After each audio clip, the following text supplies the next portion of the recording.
Éternel, Dieu d'Abraham, d'Isaac et de Jacob, Père très saint, Créateur des cieux et de la terre et de tout ce qui y vit, merci Seigneur pour ce moment de partage, de nourriture spirituelle que tu rends disponible pour nous, tes enfants, qui te cherchons, qui avons soif de te connaître, qui avons soif d'en apprendre davantage. Merci d'avoir semé en nous cette soif de ta parole, cette soif de te connaître, cette joie que nous avons ce soir de pouvoir encore approfondir sur ce thème que tu rends disponible par ton serviteur. Éternel, merci de ce que tu prends le contrôle de toutes les dimensions physiques et spirituelles liées à la bonne prestation de cette réunion. Éternel, merci de ce que tu nous ouvres l'intelligence et le cœur. Merci de nous faire comprendre et de nous faire apprendre, de nous ouvrir par ce partage les portes de la profondeur de tes dispositions et de ton amour. Car, Père, nous savons que c'est parce que tu nous aimes et que tu veux prendre soin de nous, que tu veux nous donner cette opportunité d'aller de l'avant, que, ô Éternel, tu rends cela disponible. Nous te sommes reconnaissants donc, Père, pour tous tes enfants à travers le monde qui se connectent et qui sont présents en cet instant. Merci pour tous ceux qui se connaîtront plus tard, qui suivront cette rediffusion, quel que soit le temps, l'âge ou l'époque. Éternelle, tu es le même hier, aujourd'hui et demain, et tes grâces sont permanentes. Cette grâce, cet amour que tu nous manifestes aujourd'hui, tu le manifesteras pour eux et nous t'en rendons grâce. Merci, Père très saint, pour ton serviteur, le professeur Patricio de Jésus, ainsi que tous les membres de ce staff que tu as rassemblé de par le monde derrière à l'appel de ta voix pour ce ministère auquel tu nous donnes le privilège de participer, car Éternel, nul ne peut prétendre t'aider dans ces œuvres, dans tes œuvres grandioses. C'est toi qui nous donnes la grâce d'être utilisé comme un instrument. Merci Seigneur, donc, merci de ce que nous avons trouvé grâce à tes yeux et de ce que ce peuple nombreux a également trouvé grâce à tes yeux, de sorte que tu rendes disponible, Éternel, ta main puissante, les témoignages de ta fidélité, le témoignage de ton amour et de ton pardon. Merci Seigneur pour tout ceci. Nous te rendons grâce pour l'ordre de la bienséance et toutes les grâces qui nous sont disponibles au nom de Jésus-Christ de Nazareth en ce soir. Amen. Frères et sœurs en Christ, encore une fois, soyez les bienvenus. Je suis le frère Patrick et j'ai la grâce de vous accueillir ce soir et au nom de tout ce staff, donc de tout le staff du groupe Spiritualité Chrétienne, je vous souhaite la bienvenue, vous remercie encore une fois pour votre présence et pour votre fidélité. Le groupe Spiritualité Chrétienne est un rassemblement de serviteurs de Dieu de divers horizons à travers le monde, unis ensemble dans le même élan de cœur et d'esprit, se soumettant entièrement et complètement à Jésus-Christ de Nazareth, Seigneur des seigneurs et roi des rois, et à l'Éternel, notre seul et unique Dieu, pour faire office de ministère pour tout le peuple de Dieu à travers le monde entier. Nous n'avons ni ne souffrons d'aucune motivation ni volonté de discrimination, quelle qu'elle soit. Nous avons cependant une seule obligation. Cette obligation est de pouvoir servir l'Éternel dans le sens de la prière, de l'assistance spirituelle et du ministère de délivrance envers toutes les personnes qui ont pris un baptême par immersion et qui ont confessé Jésus-Christ de Nazareth comme Seigneur et Sauveur, et donc ont pris la nouvelle naissance. C'est la seule obligation à laquelle nous ne dérogeons absolument pas. Et nous avons beaucoup d'enseignements et d'explications diverses dans les questions et réponses qui nous ramènent à l'importance du baptême.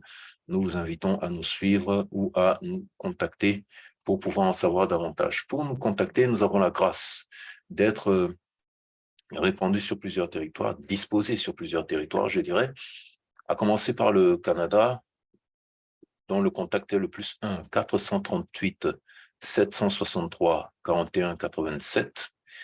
Également aux États-Unis, le pasteur Jasper est joignable au plus 1 954 548 44 07. Le pasteur Pelé est joignable au plus 1 346 219 13 23. La sœur Caroline est joignable au plus 1 347 301 64 32. En France, la sœur Jenny est joignable au plus 33 603 93 32 29. Le frère Jean-Marie est joignable au plus 33 6 86 15 94 67. Le frère Gary est joignable au plus 33 6 13 47 74 01. Maman Denise est joignable au plus 33 6 11 76 98 24. En République démocratique du Congo, notre bien-aimé doyen Papa Zéphirin répond au plus 243 813 022 576. En Côte d'Ivoire, notre frère Franck est joignable au plus 225 47 29 17 05. En République du Bénin, la sœur private est joignable au plus 229 62 02 11 41. Et moi-même qui vous parle, le frère Patrick, je suis joignable au Togo au plus 228 93 53 21 93.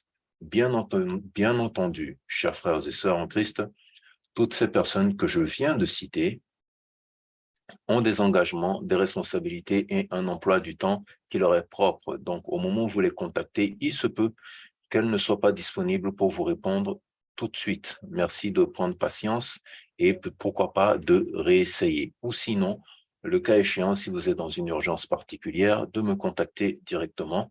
Mon numéro est le dernier cité.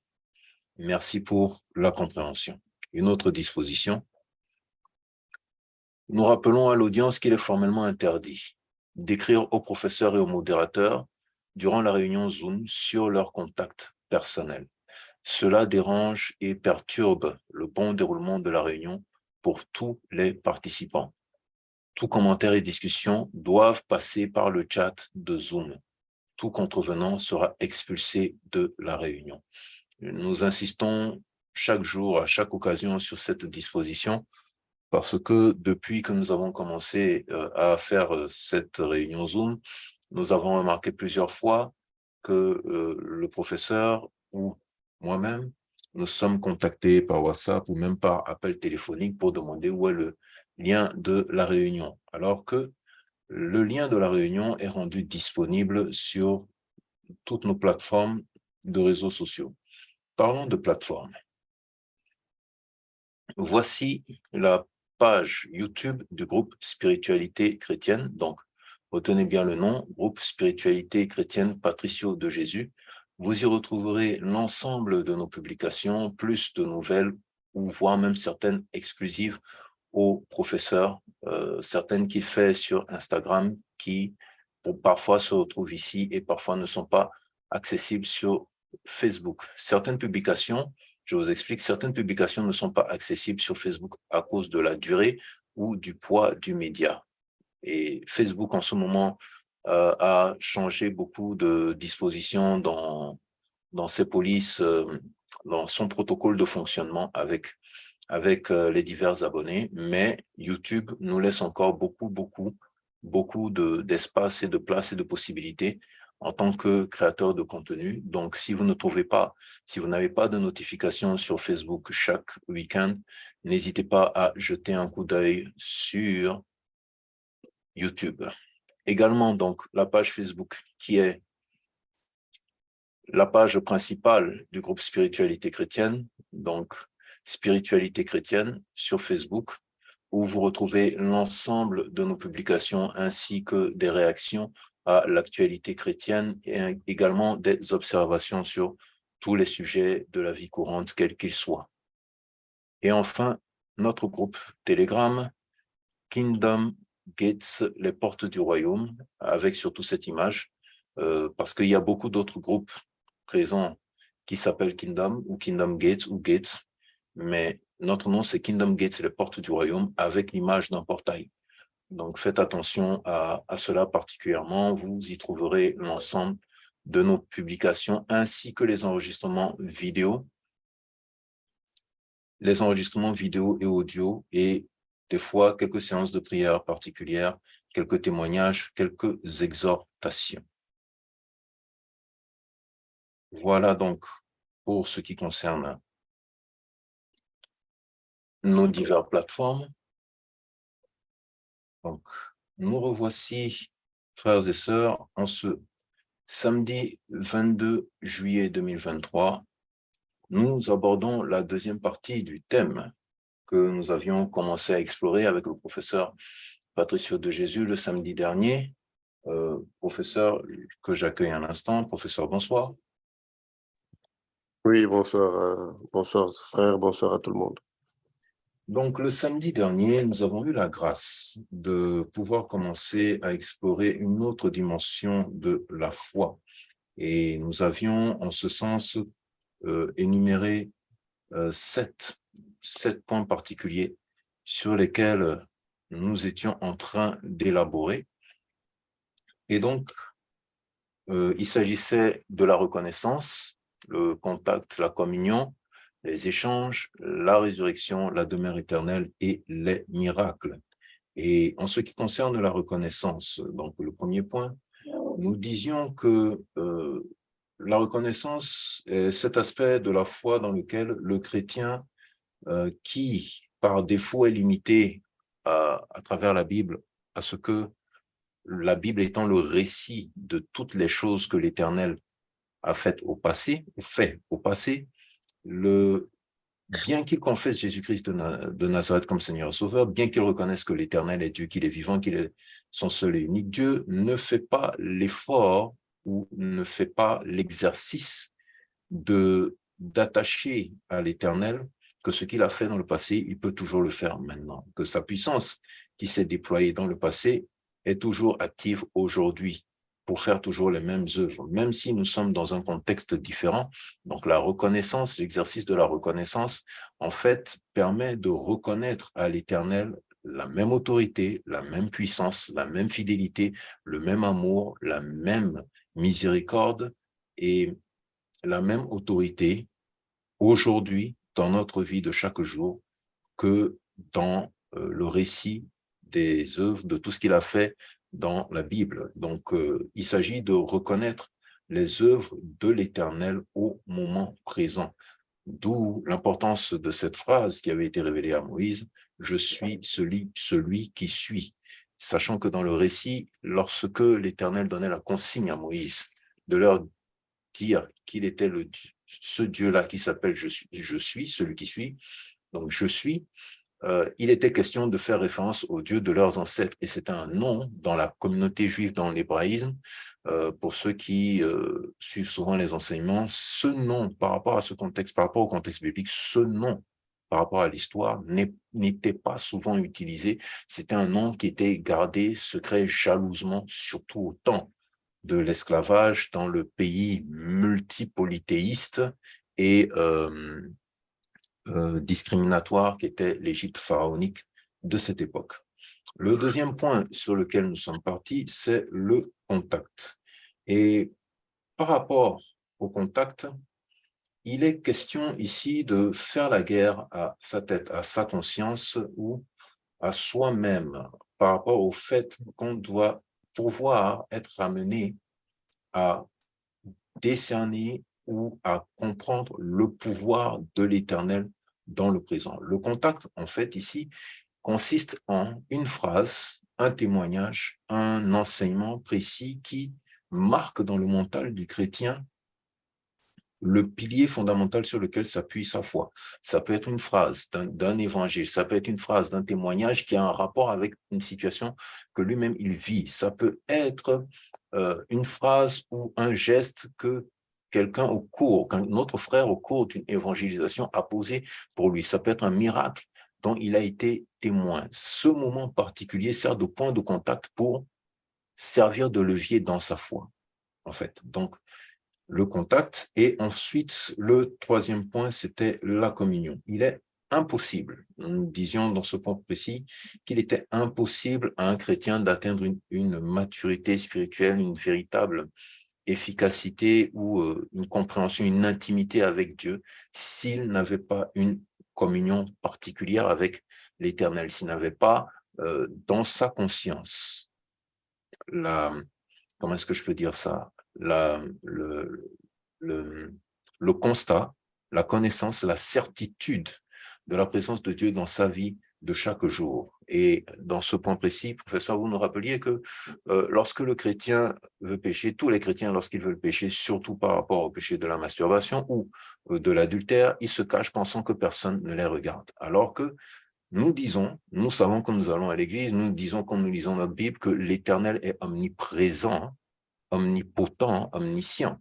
Et donc, il sait ce que nous faisons, il nous voit. Donc, le jour où, vous disiez donc que le jour où le chrétien sincère commence à se comporter en sachant que, quel que soit ce qu'il dit, quel que soit ce qu'il fait, quel que soit ce qu'il pense, euh, Dieu le voit, à partir de ce moment, commencent les bases d'une communion saine qui va rendre sa foi, sa vie dans la foi chrétienne particulière et atteindre une autre dimension. Donc, voici en résumé, si vous ne nous aviez pas rejoint et si vous n'avez pas écouté la rediffusion l'enregistrement, pardon, de la session du samedi dernier, voici résumé un peu ce que nous avions dit. Sur ce, je vous remets la parole, professeur. Encore une fois, bonsoir et soyez le bienvenu. Et une fois de plus, nous sommes en train de parler sur un sujet qui est très important parce que toute la spiritualité se base sur la foi. Dans un jargon spirituel, on dit toujours que l'objectif du diable, ce n'est pas d'emmener toutes les personnes à l'adorer. Ça, c'est carrément impossible, il le sait. Mais l'objectif premier du diable, c'est de tuer la foi de quelqu'un. Donc, si mystiquement, quelqu'un arrive à tuer votre foi, il vous a vaincu. Parce que lorsque vous regardez, même lorsque nous tombons dans la magie, dans d'autres voies occultes, la première étape, c'est d'abord perdre la foi. Lorsque nous perdons la foi par rapport à quelque chose que Dieu n'a pas fait pour nous ou par rapport à quelque chose que nous n'avons pas pu comprendre, le comportement d'un pasteur donné, le comportement de quelqu'un donné, nous perdons la foi. Or, la mort spirituelle commence réellement quand notre foi, nous la perdons. Donc, l'objectif principal du diable, ce n'est pas d'emmener toutes les personnes à l'adorer, parce que, comme je l'ai dit jadis, il sait que ça, c'est carrément impossible. Mais il emmène des gens à perdre leur foi. Ça, c'est pour tuer spirituellement la personne. Mais par contre, d'autres personnes, le diable les emmène à perdre, non à perdre la foi, mais plutôt à diminuer. Donc, à diminuer leur, je dirais quoi, à connaître une chute de foi. Parce que lorsque nous lisons la Bible, nous voyons qu'il y a des circonstances où Jésus avait dit aux gens, les hommes de peu de foi. Donc, quelque part là, Jésus reconnaissait en eux une foi, mais qui était peu. Parce que le problème que nous résolvons dans le monde spirituel, tout comme dans le monde physique, dépend de notre foi. Donc, si vous le voulez, la foi, c'est comme de l'argent. Quelqu'un a 100 dollars, l'autre a 1000 dollars. Celui qui a 100 dollars ne peut pas, bien sûr, résoudre un problème de 1000 dollars. Celui qui a 1000 dollars ne peut pas résoudre un problème de 1 million. Donc, les problèmes qui nous viennent dans la vie viennent, si vous voulez mieux le comprendre, il faudrait les voir comme les problèmes que nous résolvons dans notre quotidien. Donc, nos problèmes ont un poids. Or, notre foi pour résoudre un problème doit être la valeur du problème. Donc, tout comme je l'ai dit que vous voulez acheter quelque chose, vous allez voir l'argent que vous avez. Ça ne veut pas dire que vous n'avez pas l'argent. Vous en avez, mais cette quantité d'argent est insuffisante pour pouvoir résoudre votre problème, pour pouvoir acheter. En cas où vous voyez que vous ne pourrez pas acheter une telle chose, qu'est-ce qu'on fait physiquement? On cherche quelqu'un qui a plus d'argent pour nous emprunter, pour que nous puissions le faire. Et cette méthode-là, c'est carrément ce que vous voyez dans les spirituels. Vous ne pourrez pas chasser un démon. Vous demandez à quelqu'un qui lui, il a une foi qui est comparable à ces démons. Donc, partons de ces points. Donc, nous pourrons classer les catégories des démons par rapport aux différentes foi des gens. Donc, aux différents degrés de foi ou aux différents niveaux de foi. Donc, plutôt, disons, niveau de foi. Donc, un démon qui pourrait te résister aujourd'hui, euh, demain, parfois, il ne pourrait pas te résister parce que tu as un peu augmenté ta qualité de foi. Donc, alors, le diable essaie, il s'arrange pour être plus fort, il s'arrange que la personne, sa foi s'abaisse par rapport à tous ces scénarios qu'il met sur la toile pour nous décourager, pour vous décourager, ou si ce n'est pas ça, c'est carrément tuer la foi de la personne. Quand on tue la foi de la personne, ça veut dire que la personne abandonne le Christ et la personne s'oriente vers d'autres chemins. Donc, quelqu'un qui attaque votre foi, c'est quelqu'un qui est en train de vous détruire spirituellement. Parce que la foi, considérez-le, c'est comme votre argent spirituel. De la même manière que vous faites les efforts pour augmenter votre économie, faites aussi cet effort-là pour augmenter votre foi. Parce que je vous avais dit, si votre foi était comme la graine de sénévé, vous pourrez déplacer ces montagnes. Donc, je voulais leur dire que pour des montagnes, la foi euh, qui équivaut pour déplacer une montagne doit avoir la grandeur de la graine de sénévé. Si vous voulez, la foi fonctionne comme une balance. Donc, de l'autre côté, on met le problème, l'objet, la chose qui vous ennuie, et de l'autre côté, on pose votre foi. Donc, votre foi doit être plus lourde pour soulever, pour descendre, pour rendre les problèmes légers. Vous voyez les anciennes balances. Dans les anciennes balances, on avait une aiguille, on avait deux poids, deux places vides réparties. On mettait un objet, on mettait le poids de l'autre côté pour voir si c'est équilibré. Donc la foi, c'est ça. Donc plus que ça devient grand, votre problème devient plus léger, la foi va soulever votre problème. La foi va soulever votre problème. Donc, c'est pour nous d'une très grande importance de parler de la foi telle que nous sommes en train de le faire aujourd'hui, parce que sans la foi, on n'a pas la spiritualité. Sans la foi, nous n'avons pas établi les contacts réels avec Dieu. Donc, voilà pourquoi, pour cette raison, le groupe Spiritualité chrétienne, nous avons voulu essayer un peu de vous aider à tous, de faire grandir la foi, parce qu'aujourd'hui, l'Église ne parle presque plus de la foi. Voilà pourquoi Jésus dit, la Bible dit que quand le Fils de l'homme sera de retour, trouvera-t-il encore la foi sur terre? Parce que la foi est en train, désolé, la foi est en train de devenir un objet en voie de disparition. Même dans des églises, vous allez voir que un pasteur qui prêche, mais il n'a pas la foi. Un pasteur qui prêche, il n'a pas la foi. Donc, la foi est en train d'être rangée, détruite, est en train d'être remplacée par le mental. Parce que, ne vous en faites pas, l'être humain ne peut pas rester sans rien. Lorsque l'être humain perd la foi, il y a son mental qui gagne. Parce que entre la foi et le mental, il y a un combat que nous appelons la compréhension. Or, la foi se base sur la non-compréhension. Je donnerai un exemple.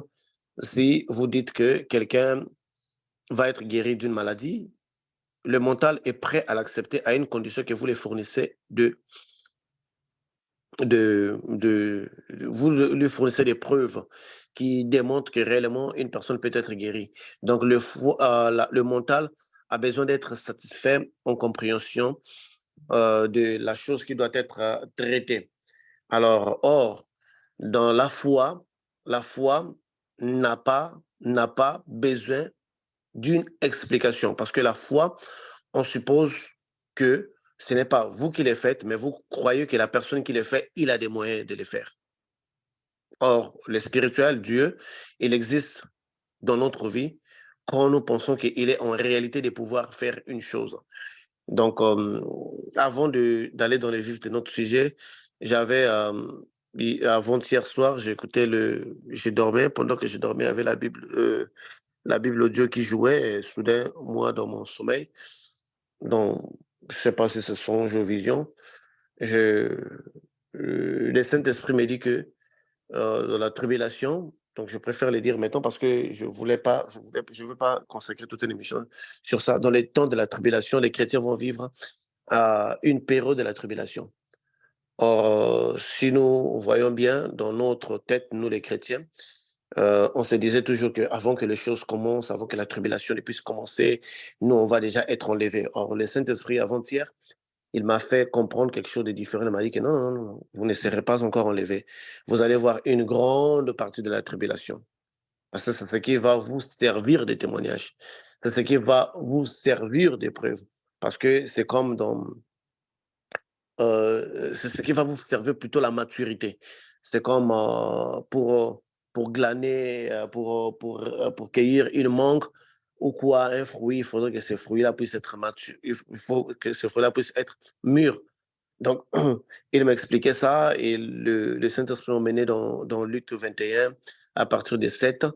21 à partir de 7, mais au verset 28, au verset 28, la Bible dit clairement, au 28, la Bible dit clairement, quand ces événements commenceront à se produire, redressez-vous et relevez la tête parce que votre délivrance est proche. Donc, euh, nous les chrétiens, les élus, parce que dans d'autres versets de la Bible, il dit que si le Seigneur n'avait pas abrégé ce temps-là, ça pouvait séduire même les élus. Je pense qu'il y a un verset comme ça. Pourrait séduire les élus. Or, lorsqu'on parle des élus dans la sphère physique, ça veut dire qu'ils sont encore là. S'ils pouvaient être séduits par les pouvoirs de l'Antéchrist, s'ils pouvaient, mais ils ne seront pas. Ça veut dire qu'ils vont voir l'œuvre de l'Antéchrist. Donc, les combats dans lesquels nous sommes, nous tous, ne les mettons pas en arrière, disant qu'on ne va pas prêcher les gens. De toutes les façons, quand la bête va venir, nous, on ne serait pas là. Et eux, sinon, on va passer à une période, on va voir les événements parce que le but du Christ, c'est de faire de nous des témoins. Parce que le projet pour lequel l'être humain est sauvé, c'était un projet qui est purement un projet du Christ. Ce n'était pas un projet initié par l'Éternel. Parce que la Bible est claire dans Hébreux 10, l'Éternel ne voulait pas sacrifier son fils. Et ça, la Bible est claire. L'Éternel ne voulait pas sacrifier son fils à cause de l'amour. Vous savez, l'amour d'un père pour son fils, il ne le voulait pas. Mais Hébreux 10 nous dit que, attends, je vais chercher ça, que Jésus insista. Hébreux 10, si le frère Patrick peut le trouver. Hébreux 10, Oui, à partir Hébreu. du verset 5 jusqu'au 7. D'accord, un instant, que ça charge. Alors, Hébreu 10, dans la Sainte Parole de Dieu, le livre des Hébreux, l'Épître aux Hébreux, chapitre 10, il est écrit à partir du verset 1. Non, En 5. effet, Prenez verset 5. 5. 5 à 7. Ok. Il est écrit, c'est pourquoi Christ entrant dans le monde dit, tu n'as voulu ni sacrifice ni offrande, mais tu m'as formé un corps. Tu n'as agréé ni holocauste ni sacrifice pour le péché. Alors j'ai dit, voici, je viens, dans le rouleau du livre, il est question de moi, pour faire, ô Dieu, ta volonté. Verset 8, après avoir dit d'abord, tu n'as voulu et tu n'as agréé ni sacrifice ni offrande, ni holocauste ni sacrifice pour le péché, ce qu'on offre selon la loi. Verset 9, il dit ensuite, voici, je viens pour faire ta volonté. Amen. Il abolit ainsi la première chose pour établir la seconde. Amen. Donc, donc nous voyons que ici, c'est le Christ lui-même qui se présente, qui dit qu'il voulait le faire. Donc, pour le Christ, c'est un grand intérêt de ramener l'Église à vivre des choses qu'il a dit, parce que à quoi ça servirait si le Christ pouvait dire quelque chose et après, toutes ces choses-là, les hommes ne vont pas les voir. Donc, on doit être quelque part des témoins oculaires des événements qui vont arriver. Donc, nous devrons voir une partie. C'est vrai que nous serons enlevés, mais nous devrions vivre une partie. D'ailleurs, c'est ce que nous sommes en train de vivre. Aujourd'hui, l'expansion de l'homosexualité, tout ce qui arrive.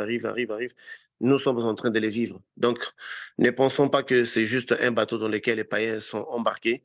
Nous aussi, on va connaître la tribulation. Donc, il est pour nous d'une grande intérêt parce que dans la tribulation, ce n'est pas la différence entre la tribulation et les temps normaux.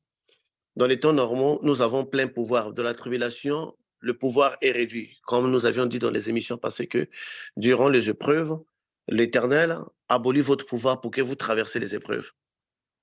Donc, même si vous déplacez les montagnes, quand vous êtes dans les épreuves, vous n'allez pas déplacer votre problème, vous allez les traverser jusqu'à les vaincre. Donc, on serait tous confrontés à une qualité de démons qui viendront hanter la terre, que parfois, nous chrétiens, nous ne serons plus à mesure de leur chasser. Donc, pour ceux-là qui ont la chance de ne pas avoir de démons, maintenez vos voies pures. Pour ceux-là qui en ont, qu'ils en fassent l'effort de pouvoir faire face au petit nombre qui se trouve exactement en eux, avant qu'une chaîne de démons puisse arriver, avant qu'une chaîne de démons très, très maléfiques puisse arriver. Et c'est cette classe de démons-là qui vont venir pour accomplir la totalité de la prophétie.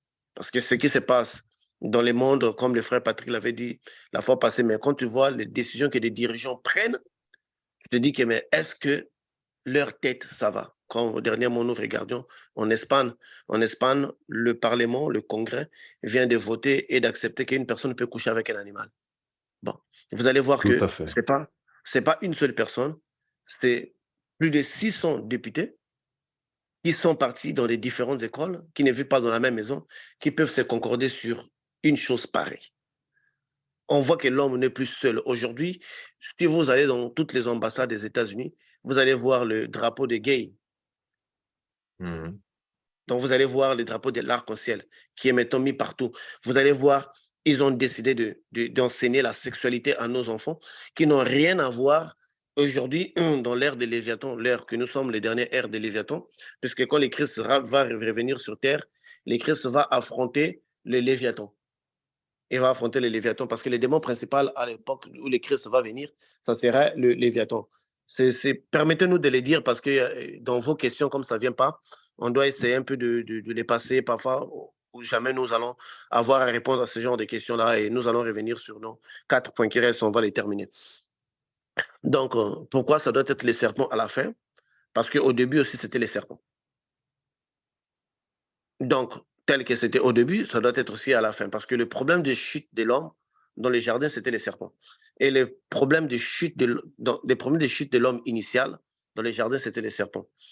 Le, L'homme final, ça serait aussi les serpents que nous appelons Léviathan. Voilà pourquoi dans Ésaïe 27:1, ça nous dit qu'en ce jour-là, l'Éternel viendra, il brisera la tête des Léviathans, les serpents fuyards, les serpents qui restent Mhm. dans l'eau. Léviathan, c'est l'entité de séduction, c'est un amiral. Mais il est aussi considéré comme un septième principauté démoniaque parce que nous avons eu les 7 principautés. Si Dieu le permet, nous allons parler du règne de chaque principauté qui ont régné dans les mondes. Donc, dans les derniers mondes que nous sommes, c'est le temps où nous sommes, c'est le temps de Léviathan, donc l'esprit de la séduction. Voilà pourquoi la sexualité est entrée dans les écoles. Voilà pourquoi la sexualité est devenue le quotidien de tout le monde. Saint ou pas, tu dois toujours tomber sur une image où une femme s'expose, où il y a la nudité.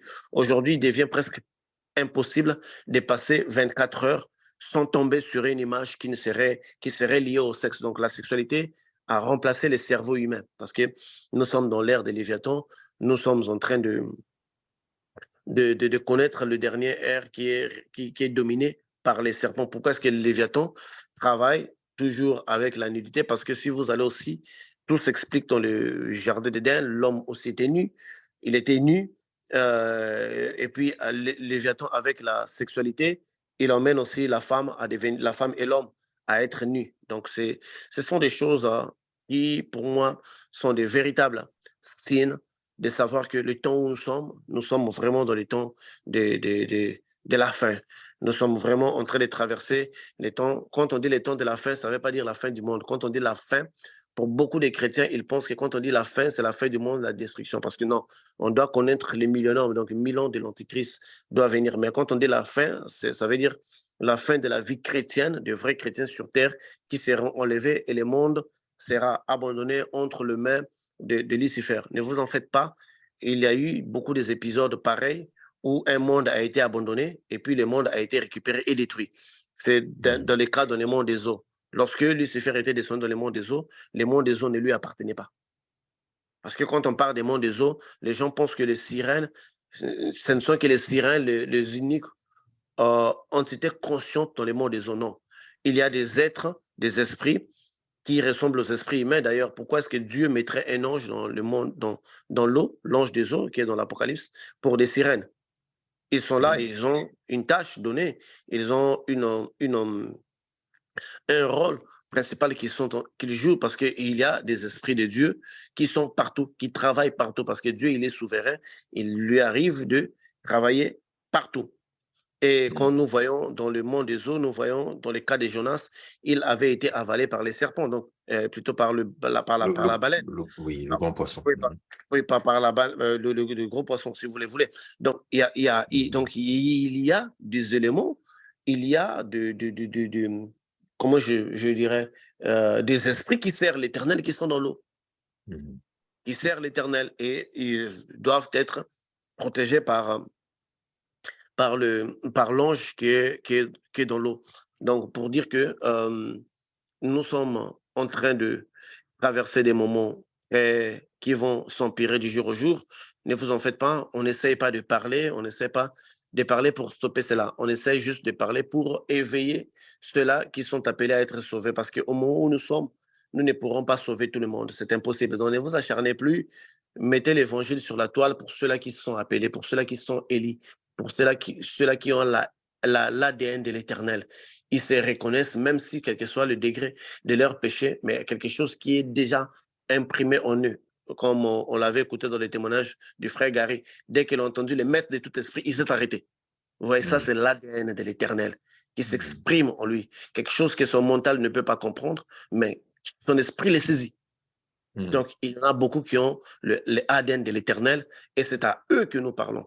Si nous arrêtons de parler, nous n'allons pas donner l'opportunité à ces gens-là qui ont l'ADN de l'éternel de venir. Si nous, les groupes spiritualité chrétienne, on avait dit qu'on ne devrait pas, on devrait rien publier.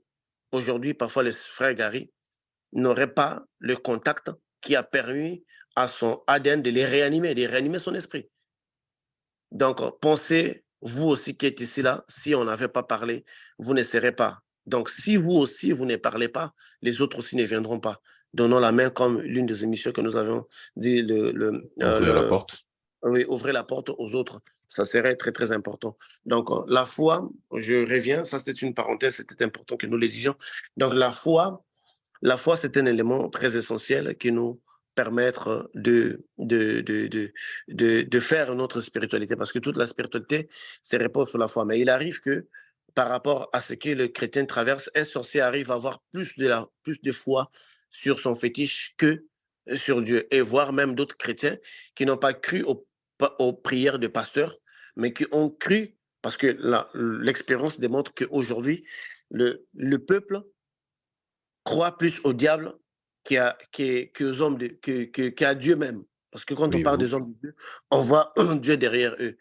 La même femme qui ne veut pas écouter un pasteur, la même femme va se déshabiller lorsque le magicien va lui demander de le faire. La même femme qui ne veut pas prêter attention à ce que les pasteurs lui disent, mais il va respecter à la loupe tout ce qu'on va lui dire de faire. Si on lui demande d'aller dans les cimetières à telle heure, il va le faire. Mais tout ce que nous, on lui dit, lui, il ne le fait pas. Ou bien cette personne-là, elle ou il, ne le font pas. Donc, vous voyez? Donc, ça veut dire que les gens ont plus de la foi dans des choses négatives que dans des choses euh, de Dieu. Or, c'est une tendance que nous devons inverser en nous. Nous devrons tourner l'aiguille dans le sens contraire. Les énergies que nous avions mis dans les choses occultes, nous ne voulons pas les mettre dans le christianisme. Or, c'est très dangereux. Parce que dans les choses mystiques, moi, je connais des gens, il est parti voir les premiers marabouts, il n'y a pas eu de manifestation des démons. Il dit que non, je vais aller chercher encore plus fort. Vous allez voir, j'ai vu des gens 30 ans.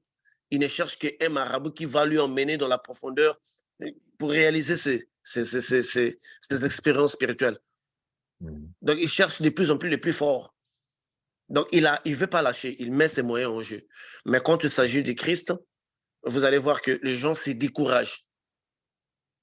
Les gens se découragent facilement parce que justement, ils n'ont pas éduqué leur tête, ils n'ont pas préparé leur tête à aller dans ce chemin-là. Or, cette émission sur la foi, si Dieu le voudra bien, ça pourrait grandement changer la perception des vies de plusieurs personnes sur cette terre. Donc, nous avions parlé de la reconnaissance, nous avons parlé du contact, nous avons parlé de communion. Nous allons parler maintenant de l'échange, les échanges. Entre Dieu et l'homme, il y a des échanges qui se font là. Ce sont des échanges qui se font à l'intérieur. C'est comme une façon de communiquer. Les échanges, quand on parle des échanges, on se base totalement sur ce que nous appelons la confiance. Parce qu'entre Dieu et l'homme, ce qui nous permet de régner, c'est la confiance. Ce qui nous permet de vivre ensemble, c'est la confiance. Si, parce que Dieu, ce n'est pas seulement nous qui faisons confiance à Dieu. Dieu aussi nous fait confiance. Parce que, ne vous trompez pas, si Dieu ne te fait pas confiance, il ne peut pas te laisser passer dans les épreuves. Nous l'avons vu avec Job. Quand Dieu avait dit à Satan d'aller attaquer Job, d'aller faire ce qu'il avait à faire, parce que Dieu avait confiance en Job. Donc, la confiance, c'est l'échange qui existe entre l'homme et son Dieu. Donc, plusieurs fois, nous décevons Dieu parce que nous avions gagné, Dieu nous a donné une confiance pour devenir un pasteur. Il faut gagner la confiance de Dieu pour devenir un enfant de Dieu. Il faut avoir gagné la confiance de Dieu, mais généralement, nous finissons par trahir ou par perdre cette confiance-là. Donc, de la même manière que nous faisons confiance à Dieu, le degré de confiance que vous faites à Dieu, c'est le même degré de confiance que Dieu vous donne en retour. Parce qu'on est dans les échanges. Vous avez confiance, quand vous lisez les épreuves de Job, vous allez voir que à chaque étape que Job passait, sa confiance grandissait. Et plus que la confiance de Job grandissait, vous allez voir plus que Dieu aussi autorisait à Satan de toucher certains secteurs qu'il n'avait pas touché au début. Si vous lisez le livre de Job, je sais que le frère Patrick, vous l'avez constaté, qu'au départ, c'était juste ça. Après c'est ça, après c'est ça. Oui, Donc, c'est-à-dire que au départ, dans le livre de Job, dans le contexte biblique, la première fois, lorsque le diable arrive, l'Éternel ne permet pas au diable de toucher même au corps de Job. Et ce n'est qu'après cette première phase qu'après il lui dit, d'accord, tu peux toucher à son corps, mais ne touche pas à sa vie. Oui. oui, donc la confiance, c'est l'échange entre Dieu et l'homme. Donc, plus que vous augmentez votre confiance envers Dieu, plus que Dieu aussi augmente votre confiance envers vous. Je suis une preuve vivante. Pour la première fois, quand j'avais défié les démons, on m'avait tabassé toute la nuit. On m'avait même violé. Donc, un démon géant, il m'avait sodomisé. Ça, j'étais au tout début là, le Christ vient de me prendre. J'ai été tabassé cette nuit-là, j'ai été sodomisé par un démon géant qui était tombé sur mon dos comme une brique, comme une grande pierre que je ne pouvais pas ni tourner, ni l'enlever d'ailleurs. Il a fait tous ses besoins, il est parti. Ça, c'était pour la première fois. Mais qu'est-ce qui s'est fait? Je n'ai pas perdu confiance. Je suis revenu dans les écrits. Je vais regarder, voici les pouvoirs qui accompagneront ceux qui croiront en mon nom. Si l'Éternel a dit, c'est parce que cela est réel et je crois qu'il peut le faire. Si quelque chose n'est pas marché, moi, je continue de multiplier parce qu'il ne faudrait pas laisser votre confiance être affectée facilement à cause des problèmes de la vie. À cause des problèmes de la vie, ne laissez pas votre confiance être affectée facilement. Renouvelez votre confiance. Endurcissez votre confiance. Et la deuxième fois, je dis, moi, je vais oser encore. Je continue d'avoir confiance en l'Éternel. Je continue d'avoir confiance qu'il est capable. J'ai repassé toutes les scènes de l'Égypte dans ma tête. L'Égypte était à côté d'Israël, mais une colonne de feu. La nuée s'est entreposée entre l'Égypte et, euh, et Israël en éclairant les Israéliens et en gardant les Égyptiens dans l'obscurité. Je dis, mais ça, c'est trop merveilleux pour un Dieu.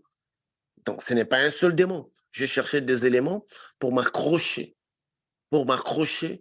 et pour développer ma confiance envers Dieu.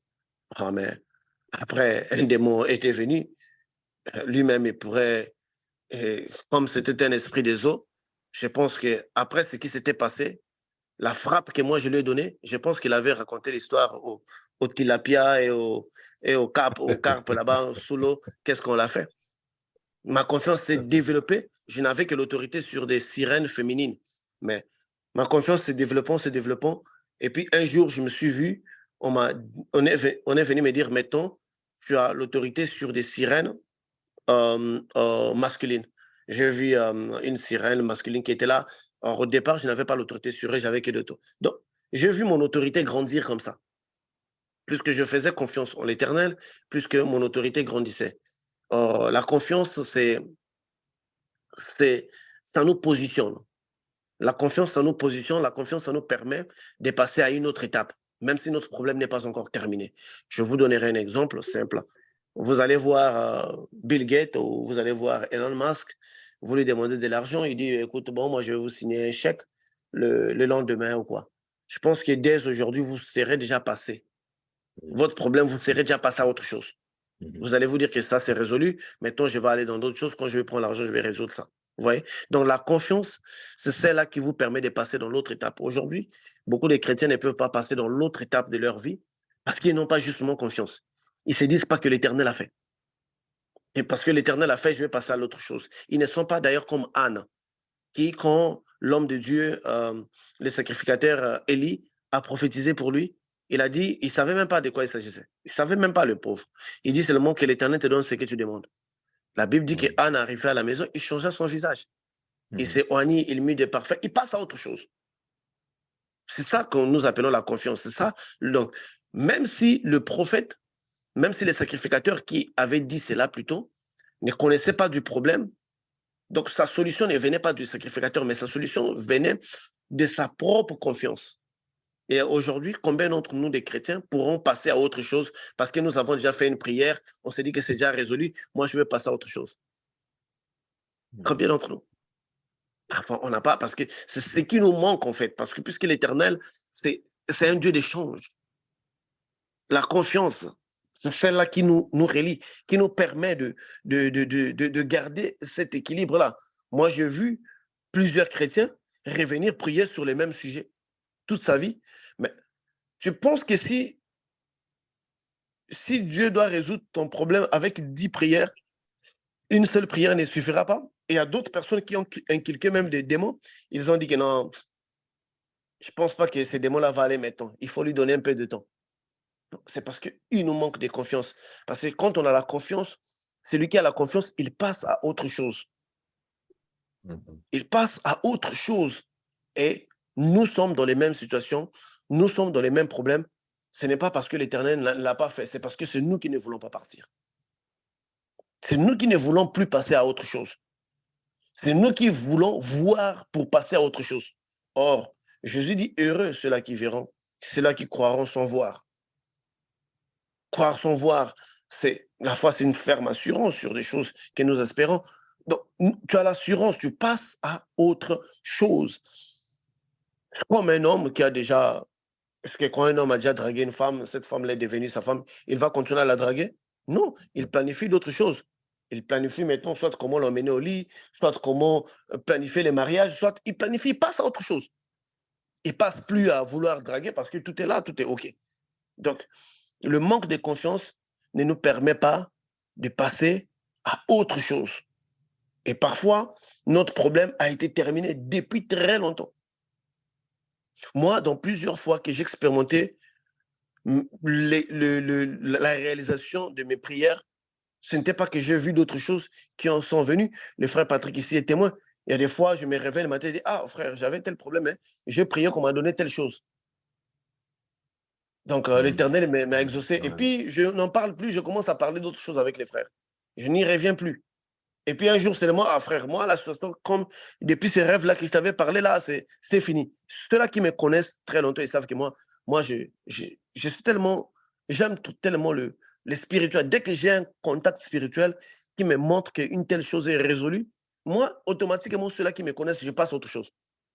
Je passe à autre chose. C'est comme si je n'étais même plus là. Je passe à autre chose. Comme quand j'avais connu cette série de problèmes que vous connaissez là, qui, dans un mois. Mais dès que j'avais terminé les escaliers, moi, j'étais passé à autre chose devant vous-même. Je suis passé à autre chose. Je suis passé dans d'autres projets. Je me suis dit que j'ai terminé mes escaliers. Le problème est terminé.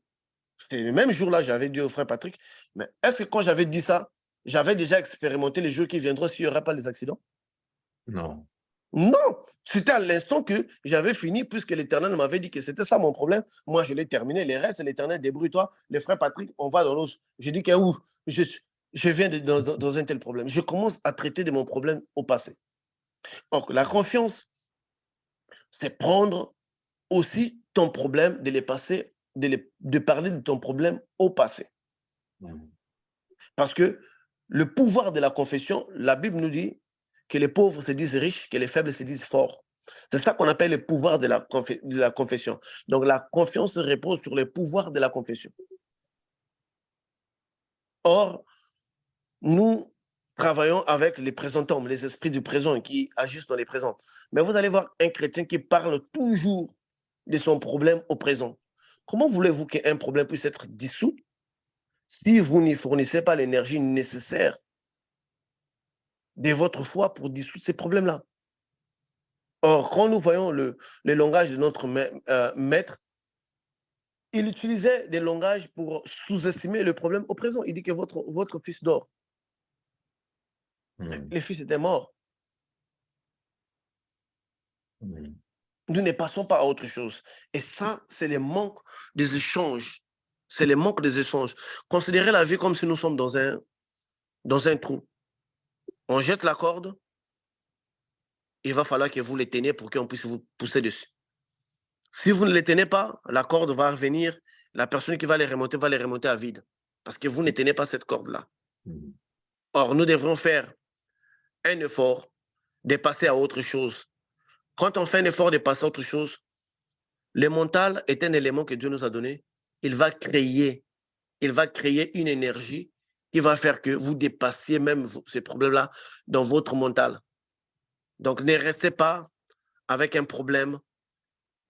Vous parlez de ça comme au temps présent et puis dans votre tête, vous visualisez ces problèmes-là au présent. Or, il s'agit là, dans la confiance, de visualiser le problème déjà dans un passé. Déjà dans un passé. Alors que le manque de confiance entre nous, ça fait que nous n'ayons pas les échanges avec l'Éternel. Les échanges avec l'Éternel. Nous sommes tellement trop charnels que nous voulons palper les choses avec nos mains physiques comme Thomas, avec nos yeux physiques pour y croire. Or, nous ne devrons pas marcher avec notre vue physique. On doit marcher avec la vue spirituelle, voir dans les spirituels. On doit se positionner à cette dimension-là. Donc, faisons un effort de maintenir les échanges entre nous et l'Éternel en ayant confiance en lui et en passant à une autre chose. Je vous dis, si vous ne passez pas à une autre chose, personne ne le fera à votre place. Même si les frères patriciens se mettaient là à prier pour vous, mais si vous ne passez pas à autre chose, vous serez toujours dans la chose parce que tout ce qui existe, tout ce que nous appelons un problème, c'est l'ensemble des énergies. Et ces énergies-là sont alimentées par notre présent, par notre mental présent, par notre visualisation du présent. Où est la place?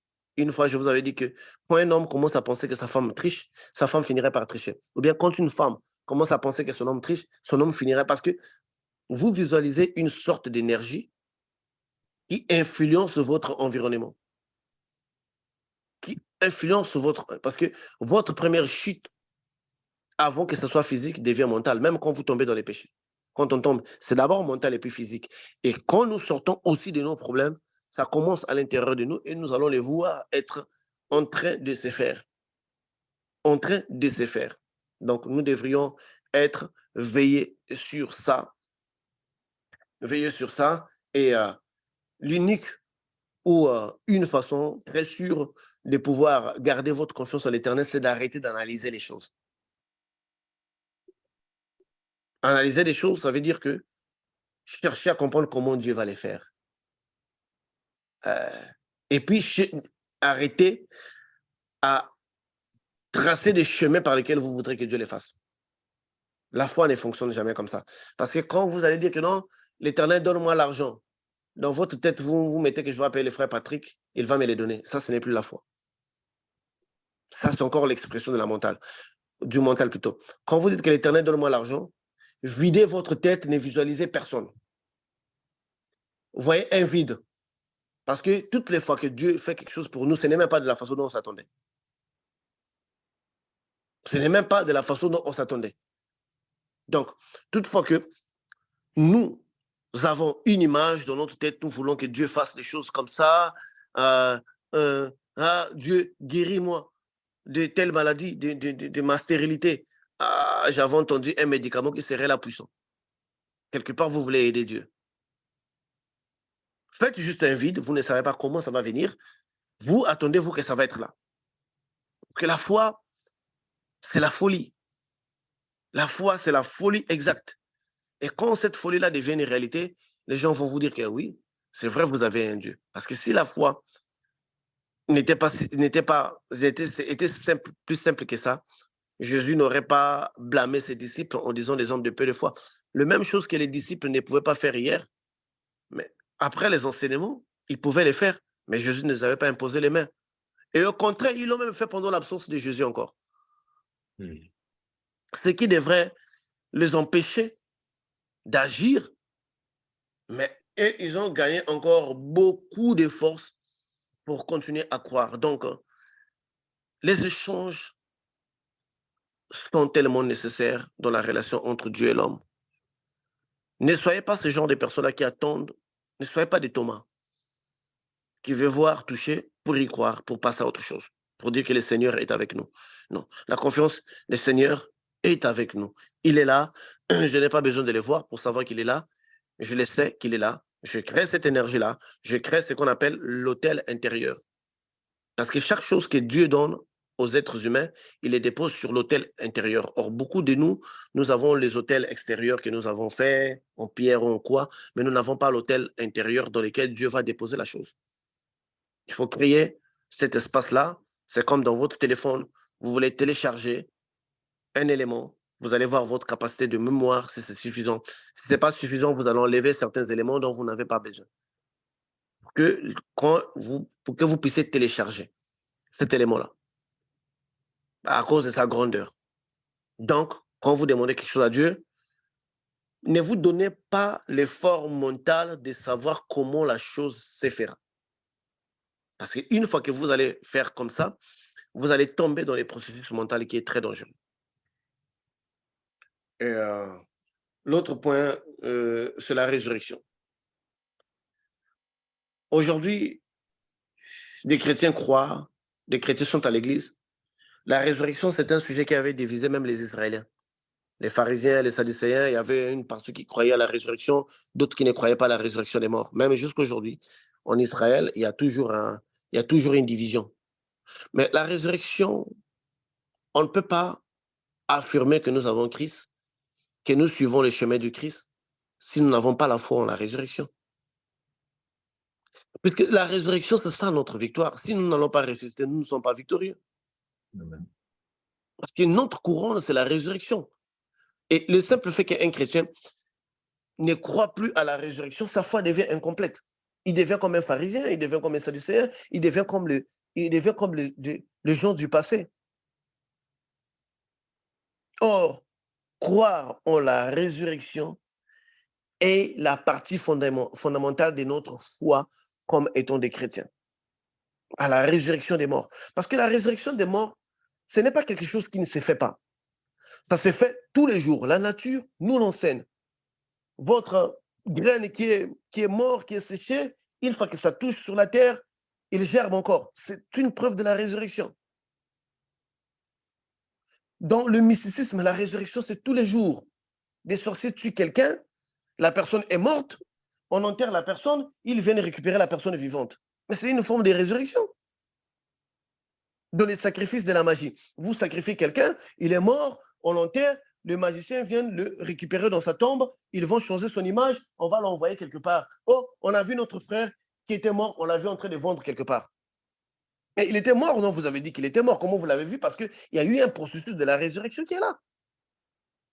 Parce que quand vous repartez dans la Bible, vous allez voir que le miracle que Moïse faisait, Satan les dupliquait. C'est pareil dans tous les domaines. Mais à un niveau où Satan ne peut plus. Il y a un niveau où Satan ne peut plus. Parce que toutes les résurrections que le diable fait, c'est quand cette âme-là lui est donnée, quand l'esprit de la personne lui est donné. C'est en ce moment-là que Satan fait la résurrection. C'est-à-dire que si, par exemple, vous, frère Patrick, vous êtes mon frère, vous mourrez sans qu'on vous sacrifie, les agents du diable, s'ils viennent dans votre tombe, ils ne vont pas pouvoir vous réveiller pour vous emmener. Ils ne pourront pas. Pour qu'ils vous réveillent, il va falloir que moi, qui vous ai sacrifié, que je donne votre esprit. En ce moment-là, peut-être que je les ai donné votre esprit, ils vont pouvoir passer à la résurrection. Et c'est la même chose avec Dieu. Parce que si un esprit n'est pas détenteur de votre esprit, il ne pourrait pas ressusciter votre esprit. Ça, c'est la limitation là où le diable se limite. Mais l'Éternel dit, la Bible dit qu'il y aura la résurrection des justes et des injustes. Même ceux-là qui n'ont pas donné son esprit à Dieu, ils vont être ressuscités. Donc ça veut dire que l'Éternel va au-delà de ça. Si vous voulez connaître bien l'Éternel, vous voulez comprendre qu'est-ce que l'Éternel peut faire, si vous avez peu de foi, vous voyez seulement qu'est-ce que les magiciens font. Mhm. Moi, Mhm. quand je vois, oh, oh, Tout à fait. un magicien a fait apparaître l'argent. Oh, donc moi, pourquoi pas moi? Mhm. Parce que si eux, ils peuvent le faire, ils ont appris chez nous. Ils ont tout appris chez Merci. nous. Merci. Ils ont appris chez nous. Comment est-ce qu'eux qui ont appris chez nous, il faut se révolter comme les disciples de Jésus. Comment les disciples de gens qui ont appris chez nous vont commencer à faire des miracles, nous, on va rester comme ça? Ils ont improvisé la mission avant que Jésus ne meure.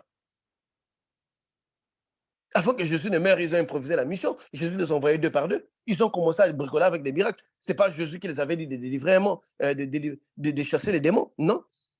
Mhm. Ils se sont luttés là-bas. On vient appeler Jésus. Hey, venez, venez. Tes petits là, ils sont en train. Bon, t'es grand, parce que Jésus, c'est un petit garçon. Tes grands là sont en train de faire des choses et ça ne marche pas. Jésus vient chasse. Ils avaient dit, mais non. C'était l'esprit des révoltes. Comment un magicien peut vivre dans l'abondance et moi, je ne peux pas? La révolte, en fait. Moi, je Mhm. vais essayer. Parce que tout ce dont nous doutons, les diables, Dieu permet au diable de faire certaines choses pour comprendre les capacités de son maître. Il y avait un maître qui était en conflit avec l'autre maître. Ils ne se connaissaient pas de face. L'autre maître là-bas, il a gagné courage. Il a dit, moi, aujourd'hui, je vais aller boxer l'autre maître là. Il arrive, il frappe la porte, il voit un gaillard qui sort là. Il dit, ah, donc c'est toi. Il voit le corps, c'était à peu près la même gabarit, ils avaient à peu près la même taille. Il dit que non, ça c'est mon poids, on va se battre. Il dit, qu'est-ce que tu veux? Non, toi, tu me défies aujourd'hui, non, on va se battre. Le gars l'a dit que non, c'est pas moi.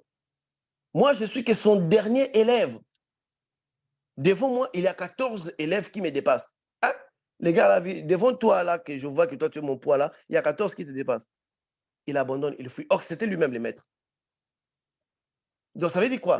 Si on voit l'élève faire les choses, surtout Mhm. celui qui a appris chez nous, Mhm. alors carrément, nous aussi, on peut le faire. Mhm. Carrément. Un démon qui vient, qui t'effraie la nuit, mais nous aussi, on peut effrayer les démons. La Bible dit que l'Éternel viendrait effrayer la terre. Toi aussi, traumatise les démons, traumatise les tilapia dans l'eau. Mhm. Les sirènes la traumatisent. Toi aussi, tu peux traumatiser un démon. Amen. Amen. Toi aussi, tu peux. Ce n'est pas qu'eux qui vont effrayer. C'est comme si nous avons donné aux démons la capacité de nous effrayer. Et nous, c'est la gentillesse. Qui vous a dit qu'on est gentil? Je crois que si l'Éternel était 100% gentil, Satan devrait les craindre. Tu n'as jamais Mhm. vu les genres de drogues que Satan prend pendant la journée, des chanvres que les gars là prennent. S'il craint quelqu'un, ça veut dire que Mhm. c'est quelqu'un-là, et puis il y a un quelqu'un lui. Mhm. Si vous voyez quand un ange tape un démon, c'est là que vous allez voir que tous ce sont des gangsters. Tous, vous voyez là, le monde, le royaume des cieux, tu prends par Jésus, ce sont tous des Yakuza. Parce que tu vas voir double patte, démon par terre, coup de pied. Mais combien de démons ont eu des juifs là en plein visage? Des gens possédés. Mhm. La violence, ce n'est pas qu'eux qui connaissent la violence. Si l'Éternel ne connaissait pas la violence, comment est-ce qu'Israël arrivait à verser les sangs et gagner d'autres territoires? Merci. Donc, c'est comme si on a attribué la violence aux démons et nous, on est devenus des colombes. Non. Ce qu'ils font, ils ont appris chez nous. Satan a appris la violence de Dieu. Il a appris la violence de Dieu. Comment est-ce que quelqu'un qui n'a pas d'ennemi, il va déjà avoir l'armée, les armées célestes? Mhm. Parce Mhm. que nous, tout ce que vous voyez que le diable a, il a appris Mhm. chez nous. Mais c'est comme quelqu'un qui n'a pas fini les cours. Mhm. Il a une partie qui lui manque et c'est cette partie qui nous permet, nous, de les vaincre. Donc, la résurrection des morts dans les Mhm. mondes occultes, ça s'est fait tous les jours, tous les soirs en Afrique. Parce que quand un sorcier te tue dans la sorcellerie, on ne te mange pas avant de te juger. Ils doivent te récupérer, te dire pourquoi ils t'ont tué, tu dois voir qui t'a vendu, qui t'a quoi. Ça, c'est comme ça s'est fait tous les jours. En Haïti, c'est tous les jours qu'on sacrifie des gens qui meurent. La zombification, c'est tous les jours qu'on retrouve dans un autre territoire. Alors, si les diables arrivent à ressusciter les gens, à qui on a donné leurs esprits. Alors, nous qui avons donné notre esprit à l'Éternel, l'Éternel ne va pas nous ressusciter. Donc, si vous regardez tout autour de vous, il y a des choses pour lesquelles dont nous n'avons pas la foi. C'est déjà résolu tout autour de nous parce qu'on ne veut pas voir, parce qu'on s'est dit que comme c'est Satan qui l'a fait, ça veut dire que nous, nous aussi, on a ces pouvoirs-là. Mais la Bible est claire. La Bible, l'Éternel voulait faire tomber le roi Akab. Il dit qu'il ira séduire. Un esprit est sorti, il dit que je vais me transformer en un esprit maléfique. La Bible dit que Saoul avait un démon, un esprit qui venait dans la forme des démons, qui venait de l'Éternel. Donc, y a-t-il quelque chose que les gars là peuvent faire que, donc, je ne sais pas, un cacato qu'il peut donner que nous, on ne peut pas donner? C'est parce qu'on ne se prend pas à cette valeur-là. Si vous observez le diable, vous l'observez, c'est comme quelqu'un qui observe les singes. Il n'y a rien que les singes puissent faire que l'homme ne pourrait pas faire. Mais l'homme peut faire des choses que les singes ne pourraient pas faire. Merci. Considérer Satan comme les singes et considérer que si un singe peut le faire, l'homme peut aller au-delà de ça. Un démon, quelqu'un qui était ici, parce que dans la race des démons, on a des démons qui sont des esprits, on a des démons qui sont des esprits des gens, des êtres humains sacrifiés. Quelqu'un qui toi te donnait des gifles physiquement, parce qu'il est mort, on est en train de son esprit dans les légions démoniaques, la même personne commence à te terroriser. Et c'est cette croyance qui nous emmène à croire que quand quelqu'un meurt, il devient plus puissant. Il devient plus puissant, pourquoi? Parce qu'il est devenu esprit, mais toi aussi tu as l'esprit. Donc vous voyez, donc par là, croire en la résurrection, c'est donner une force à une seconde vie. Parce que notre seconde vie ne commence pas de la résurrection, commence dès que quand nous mourons. Parce que quand nous mourons, nous, un chrétien, connaît 2 résurrections. Dieu lui a donné une résurrection de plus que tous les autres. Quand tu meurs, tu ressuscites. Voilà pourquoi je dis que celui qui croit en moi vivra même quand il mourra. Ça, c'est la première phase des résurrections exclusives, rien que pour les chrétiens. Rien que pour les chrétiens. Donc, pendant que les gens pensent que toi, tu meurs, toi, tu es en train de vivre parce que tu vois un ange qui vient te chercher, tu es conscient de là où tu es parti. Tu es conscient que tu attends quelque chose. Voilà pourquoi Jésus, celui qui croit en moi, vivra même quand il mourra. Et ça, quand Jésus parlait de ça, il ne parlait pas de la résurrection, à ressusciter les gens, à ressusciter les morts dans les temps finaux. Donc, la résurrection, c'est la survie de notre conscience par les processus de la mort. C'est un transfert des données. Un transfert de données parce que nous ne sommes pas déconnectés d'un endroit à un autre. Nous connaissons mieux ces transferts-là. Donc, un chrétien, ne pensons pas que la résurrection, c'est impossible. La résurrection, ça se fait tous les jours. Je pense que vous allez le croire quand vous allez voir les scientifiques vont commencer à les faire. Là, vous allez dire que, alors que oui. Donc, mais, parce qu'on a Dieu qui fait, après les diables adaptent, après l'homme adapte. Ça a toujours été comme ça. Donc, quand quelque chose est arrivé au point que l'homme l'efface, ça veut dire que les diables l'avaient déjà maîtrisé également. Et tout ça. Donc, la résurrection des morts, avoir la foi en la résurrection des morts, ne va pas seulement ressusciter votre esprit, mais va aussi ressusciter toutes les choses autour de vous. Parce que c'est une énergie, cette foi-là de la mort, de la résurrection. Si vous croyez fortement à la résurrection de votre esprit, automatiquement, il y a même des activités dans votre vie qui vont se ressusciter. Parce que vous avez l'attitude de la résurrection. Vous avez cette idéologie-là. Vous y croyez. Vous y croyez. Donc, ayez ça dans votre esprit. Ancrez cela à l'intérieur de vous. Mémorisez ça. Agissez avec ça. Ayez ça en vous. Ayez ça en vous. Ayez ça en vous. Que ceci est une forme de vous. Il y a plusieurs choses qui meurent. Nous ne pourrons pas les ressusciter parce qu'on n'a pas cette information. On n'a pas mis cette information-là en nous. Or, nous travaillons avec les présenthommes, avec les forces du présent, avec l'Éternel désarmé, les je suis qui suis. Donc, dès que vous mettez dans votre tête que la résurrection-là, vous ne l'attendez pas, vous avez cette résurrection-là, même votre couple qui est en train de mourir va ressusciter. Même votre... Demandez les frères Patrick, moi, il y a des temps, j'avais passé des moments où il tenait qu'à un fil pour que mon activité ferme. Mais papa, ressuscité, c'est comme ça. Parce que celui qui a foi en la résurrection ne voit pas l'interruption de la vie, voit une continuité. Celui qui n'a pas foi en la résurrection voit une interruption, il craint la mort.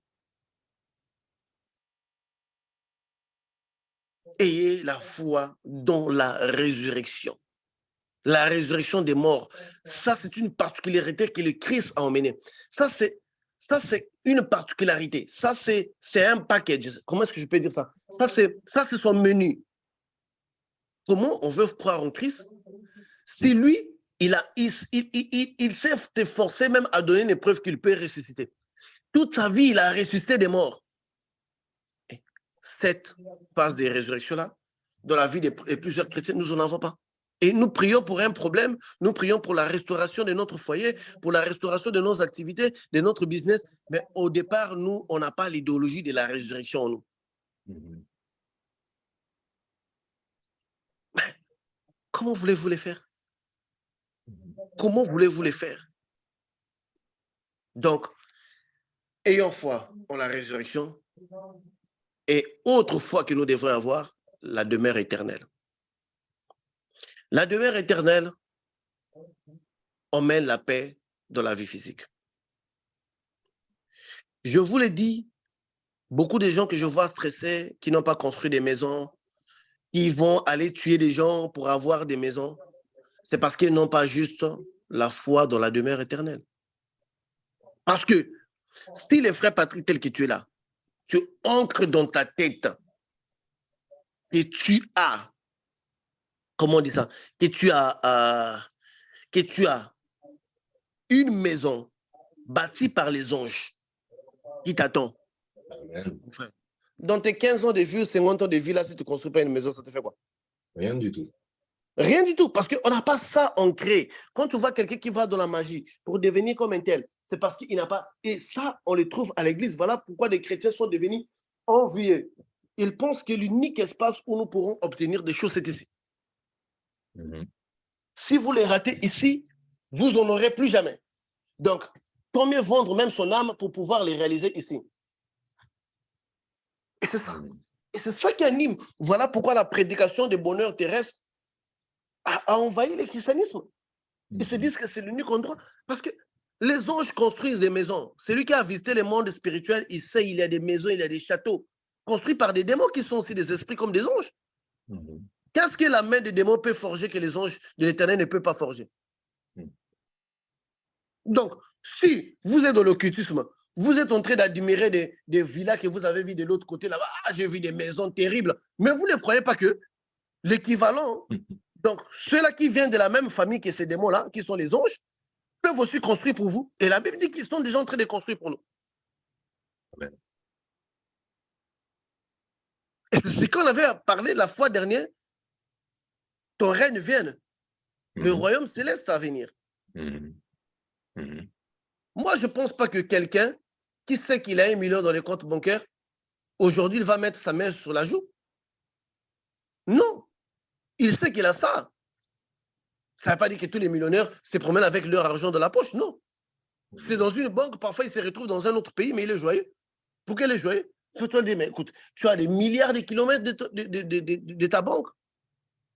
Mais à l'intérieur de lui, il a téléchargé cette information-là. Le cerveau est un instrument. Il l'a sauvegardé, enregistré. Il a sauvegardé. Il se promène avec ça. Il n'a pas cet argent-là. Tu peux le voler, portefeuille vide. Mais il sait au moment opportun, je pourrais regagner cet endroit-là et réjouir de mes richesses. Parce qu'il y a quelque chose que nous perdons. Les esprits construisent. Allez dans les mondes des eaux, vous allez voir des châteaux. Mais si Satan peut construire des choses qui éblouissent des gens, qui émerveillent des gens, combien de personnes sont restées dans les mondes des eaux parce qu'ils ont aimé les décors qu'ils ont vus là? Et ça, l'Éternel ne pourrait pas faire. Et encore le mot important, le décor, parce que ce n'est qu'une apparence factuelle qui disparaîtra au jour du retour. Oui, non, parce que ça, quand on vous emmène en excursion, ce sont des prisons. La promotion Ce publicitaire. sont des prisons. En réalité, des maisons que vous voyez dans le monde des eaux là, ou dans le monde de l'air, ce sont des prisons. Voilà. Mais ils ont Dans une façon l'apparence, ça a été différente. changé. Vous Oui, l'aviez dit ils dans ont une façon votre différente de témoignage. construire des prisons. Ils ne construisent Voilà. pas les prisons comme nous construisons là, à l'extérieur. Quand vous voyez, c'est une prison. Eux, leur prison peut ressembler à une maison. Donc, comme des prisons d'or là, un château, mais c'est une prison. La réalité, c'est à l'intérieur, pas à l'extérieur, parce que quand vous voyagez là, vous voyez ça de l'extérieur. Mais à l'intérieur, ce sont des Voilà. cellules, des Voilà. prisons. Et ils ont juste changé leur façon de construire leur prison à eux. Ils ne Voilà. construisent pas Voilà. comme chez nous. Tu vois la prison, ça te donne la diarrhée, ça te fait peur. Non.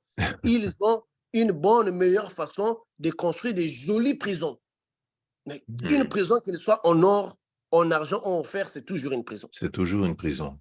Alors, c'est ce qui séduit les êtres humains, vouloir aller vivre dans ces mondes-là. Parce que non, mais quand on va te donner cette maison-là, tu ne serais pas libre, tu serais quelque part en train de... C'est ça. Et l'Éternel est en train de nous construire. Dès qu'on voit que la trompette sonne, ça veut dire qu'ils ont déjà fini, ils avaient déjà commencé. Moi, j'ai vu beaucoup de gens qui ont eu des visions sur ces choses-là à venir. Qu'est-ce qu'il a? Le chrétien préfère de ne pas croire dans la demeure éternelle. Il se dit que c'est un conte de fait. Si moi, je n'ai pas ma voiture ici, je vais laisser des prières. Combien ont abandonné Dieu parce qu'ils n'ont pas pu avoir le visa pour la Belgique, pour les États-Unis, pour le Canada. Donc, toi, qui as le visa du ciel, tu quittes Dieu pour le visa du Canada. Donc, systématiquement parlant, est-ce que tu ne trouves pas que tu es un fou encadré? C'est-à-dire, au lieu de choisir les choses éternelles qui ne périssent pas, choisissons justement celles qui Mais périssent, qui vont Jésus l'a dit, disparaître. accumulez vos trésors au ciel là où la rouille ne peut pas. Les atteindre. Oui, il ne peut pas. Tu vois, Amen. quelqu'un que Dieu a donné la confiance, il lui a donné le visa du ciel, mais cette personne-là s'efface à cause du visa de la France, il arrête de prier.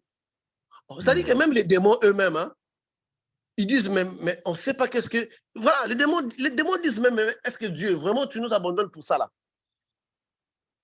Pour ça là. Pour ça là. C'est à peu près comme la femme, tu vois. La femme peut avoir un homme qui la nourrit pendant 1000 ans, pendant 20 ans, pendant 24 ans. Il peut venir à l'abandonner à cause d'un homme qui l'a amené 4 fois dans un restaurant de luxe. Écoutez, tu penses qu'un homme qui t'a nourri pendant 20 ans ne pèse pas devant un homme qui t'a emmené 4 fois dans un restaurant de luxe? Tu commences à manquer du respect à ton homme. Voilà pourquoi on nous traite même des femmes. Quoi. Voilà pourquoi on vient nous épouser, les esprits viennent nous épouser. Parce qu'on a vraiment l'attitude des femmes. C'est la même chose que nous faisons. Moi, j'ai vu beaucoup de couples.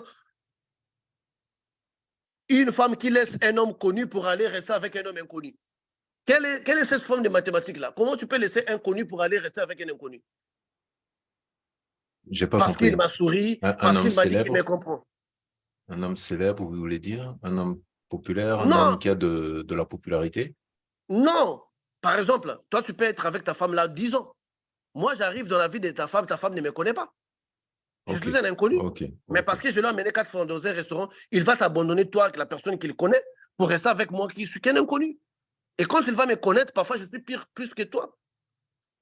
On ne peut pas trop aimer l'inconnu plus que le connu, parce que ce que nous connaissons, on a la maîtrise de ça. Et c'est ça l'erreur que l'être humain est en train de faire, parce que tout ça, parce que nous n'avons pas la notion de la demeure éternelle. Parce que quand il arrive que l'homme se retrouve sur les lits de l'hôpital, en train de s'efforcer de respirer, en train de chercher le souffle dans ses poumons, l'homme se rend compte que tout pourquoi je m'étais battu, c'était inutile. Je devais plus me préoccuper là où je devrais partir. D'abord, le créateur de iPhone l'a dit. Il a dit que tout son temps qu'il a consacré sur fabriquer des choses, il aurait dû les donner à sa famille parce que ça, c'était le moment de bonheur. Steve, il a dit ça. Parce que il a dit ça. Ça, c'est même pas que quelqu'un a dit ça pour lui. Lui, il a écrit ça. Avec tous les milliards là, il est arrivé, le cancer est en train de les ranger. Il a dit qu'il devrait plutôt se consacrer pour le bonheur de sa famille. Passer plus de temps pour sa famille. Parce que C'est ça, en fait. On n'a pas la notion de demeure éternelle. Parce que le contraire de l'évangile céleste, Ouais. le bonheur céleste, le contraire de l'évangile du bonheur céleste, c'est l'évangile terrestre. C'est ce que les prophètes, soit des prophètes terrestres là sont en train de vous emmener. Parce qu'il n'y a qu'une L'évangile du guerre. bonheur terrestre, oui. Oui, c'est le contraire du bonheur céleste, c'est le bonheur terrestre. Quand le bonheur terrestre, c'était initié par les diables qui proposaient Jésus le règne de cette terre. Et c'est ça que vos prophètes là sont en train de vous donner. Vous dites que la pauvreté est un péché. Vous dites que c'est ça, effectivement, le message du diable. Nous n'avons pas l'instinct du bonheur céleste en nous. Voilà pourquoi nous sommes devenus envieux, méchants, nous tuons les gens à cause de ce qu'ils ont. Nous avons aujourd'hui des chrétiens et des chrétiennes, voire même des chrétiennes qui couchent avec des hommes mariés pour avoir un iPhone. Parce qu'on s'est dit qu'on se limite ici. Mais lorsque nous voyons même l'allure de ce bonheur terrestre-là, la façon dont ça passe, vous savez, aujourd'hui, les iPhone 1, aujourd'hui, si on vous donne, vous n'allez pas prendre. Combien de femmes, combien d'hommes se sont donnés dans l'homosexualité pour en avoir? Aujourd'hui, ça n'a plus de valeur. Combien de personnes ont commis des crimes pour avoir ce téléphone-là? Mais aujourd'hui, si on leur donne la même chose-là, ils ne vont plus accepter. On investit plus de l'énergie sur des choses que nous venons, qui perdent de la valeur avec les temps. Or, la foi, c'est un état de conscience. C'est ta façon de voir les choses. En globalité, c'est ça la foi. Parce que la foi ne se traite pas seulement quand tu as prié. Se traite aussi comment tu abordes la vie. Les gens qui ont la foi, ils ne prient pas forcément pour leur avenir, mais ils ont une certaine patience que tu ne peux pas imaginer. Ils ont une certaine patience. Ah, frère, tu es encore célibataire, pourquoi tu ne cours pas derrière pour t'épouser vite? Lui, il a une certaine assurance, il a une certaine tranquillité, il sait que le meilleur est pour lui. Moi, quand je suis arrivé aux États-Unis, j'ai vu au moins 12 de mes amis se marier. Ils m'ont fait la pression, il faut épouser, il faut épouser, il faut épouser, il faut épouser. Moi, je dis, mais moi, j'attends que Dieu me dise qu'il prend un tel, parce que toutes les femmes que moi j'ai draguées, c'était des sorciers. Donc, Satan vraiment me ciblait. Donc, j'ai dit, mais non, mais je pense que j'ai fait des choses de moi-même. Je vais maintenant arrêter. Parce que, comme de la blague, tu prends des gens pour des bonnes intentions. Après, vous vous séparez, tu deviens comme un coureur de jupons. Or, moi, je ne veux pas. Je veux voir que Dieu me donne ce qu'il lui veut. Aujourd'hui, je vous parle. Parmi les 12, seulement un seul qui est resté avec une femme. Le reste, là, sont des chasses à porte. Donc, de donner 30% de ton salaire à ton enfant pendant que ta femme a commencé la vie avec un autre homme, il continue de prendre 30% de ton salaire. À la source. Là, oh non, toi, tu avais l'esprit fort. Toi, tu étais sage. J'ai dit non, je n'étais pas sage. J'étais patient. Je sais que le meilleur est à venir. Ils sont là. Combien de mariages que nous voyons, même dans le corps du Christ, qui se déphasent comme ça? Parce que justement, manque de foi emmène une personne à ne pas avoir de la patience. À ne pas avoir de la patience. Le changement de l'état de conscience, en lui seul, commence déjà à créer un miracle. Commence déjà à créer, parce que la Bible dit que avant même que vous ne priez, Dieu savait qu'est-ce que vous allez lui demander. Donc la prière même est une formalité. Voilà. Comment est-ce que vous voyez la vie? Vous voyez déjà l'échec, vous êtes déjà paniqué. Non, mais il vous manque seulement aller voir un marabout. Voilà pourquoi Dieu dit que ces personnes-là ont une paix que le monde ne peut pas comprendre. Parce que quand on va voir cette situation de sa vie, et on va voir la paix qu'il gère, moi, je connais un démon qui disait que je suis en colère quand je vois un chrétien joyeux. Il semble être heureux. Je n'aime pas voir un chrétien heureux. Combien de gens sont agressés par des démons parce qu'il est juste heureux? Mais voyez tout autour de vous, combien des ennemis vous vous êtes créés parce que vous êtes juste heureux. Même ceux qui étaient vos meilleurs amis, ils sont devenus vos ennemis parce que vous êtes juste heureux dans votre mariage. Vous êtes juste heureux dans votre travail. Ils sont devenus vos ennemis. Vous ne les avez rien fait. Vous les avez, parce que c'est ça, en fait. Comment est-ce que vous voyez la vie? Parce que ceux-là qui attendent, qui disent que moi, je vais être heureux quand je vais avoir 1 million, je n'aurai pas le temps de sourire. Parce qu'il n'y a jamais 1 million qui vient sans les problèmes de 1 million. 1 million va venir avec les problèmes de 1 million. Il n'y a jamais 1 million qui vient pour rester 1 million dans ton compte. Il vient avec ses problèmes. Tous les milliardaires que vous voyez là, ils sont endettés. Parfois, leur dette dépasse leur argent qu'ils vous présentent là.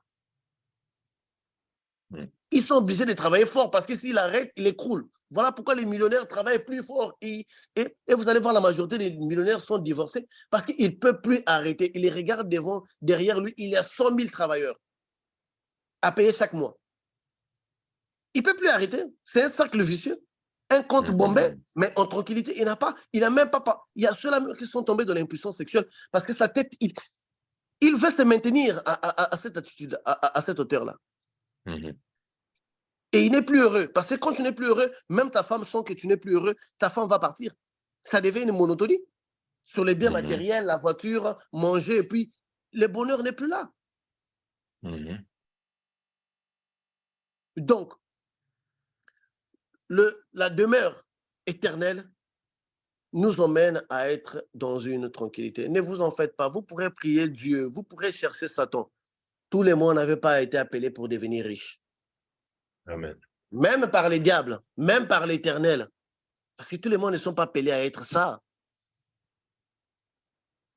Mais au moins, nous devrons chercher la paix, le bonheur, la tranquillité, les raisons de sourire qui vont au-delà des matériels.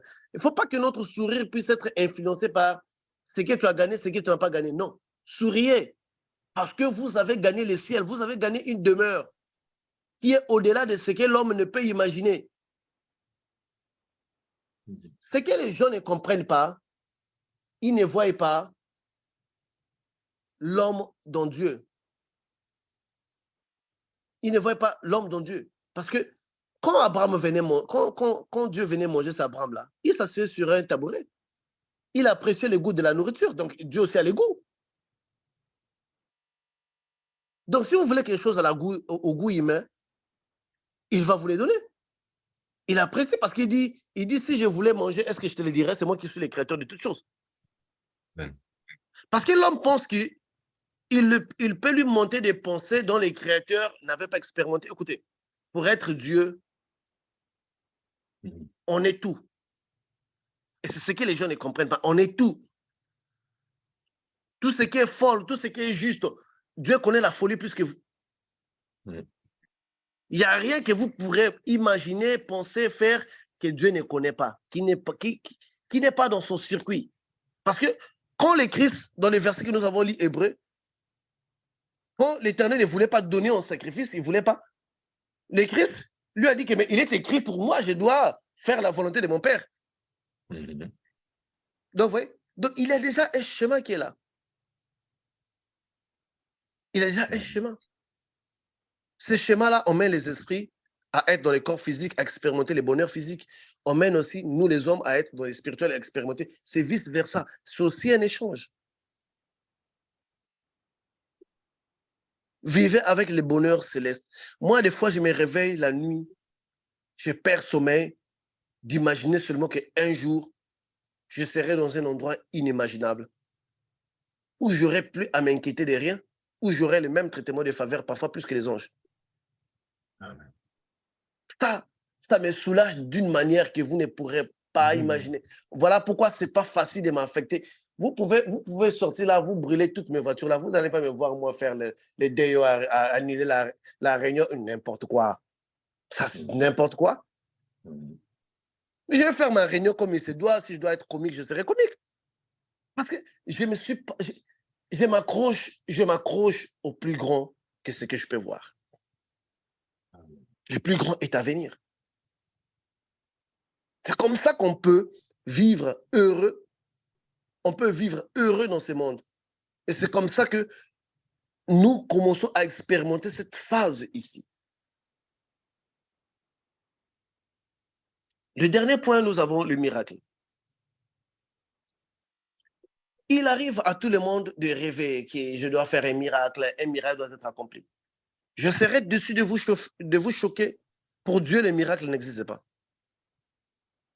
Parce que si vous prenez une fourmi qui se promène, il arrive à une pierre et à une brique devant elle, et qu'un être humain venait enlever cette brique-là, la fourmi va dire que l'humain a fait un miracle pour lui, pour elle plutôt.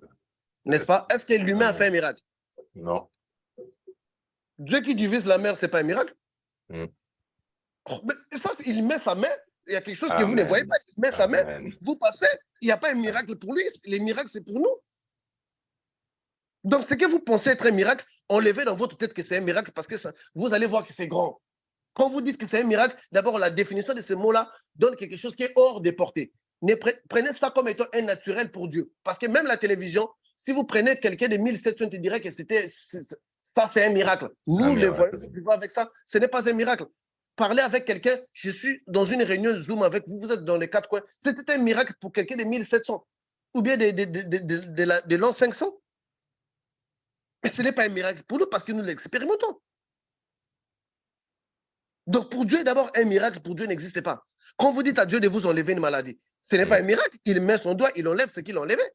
Le problème de Dieu, ce n'est pas de faire un miracle. Le problème de Dieu, il accepte de les faire. C'est là où vous devrez vous tenir. Moi, je doute plus sur les miracles, mais je doute que Dieu accepte de les faire. Je ne dis pas que ça ne peut pas. Non, il peut. Il peut tout ce qu'il veut. Quand je vois des choses qui se passent, il dit, de toute façon, c'est l'éternel. Il peut tout ce qu'il veut.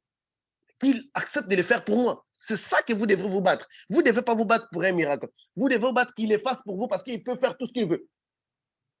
Ne soyez pas comme Élisée. Dieu lui montre les ossements. Il dit, est-ce que ces ossements peuvent se ressusciter? Il dit, toi seul, tu le sais. Non. Si Dieu me pose cette question, je dirais oui. Et plus que même ça.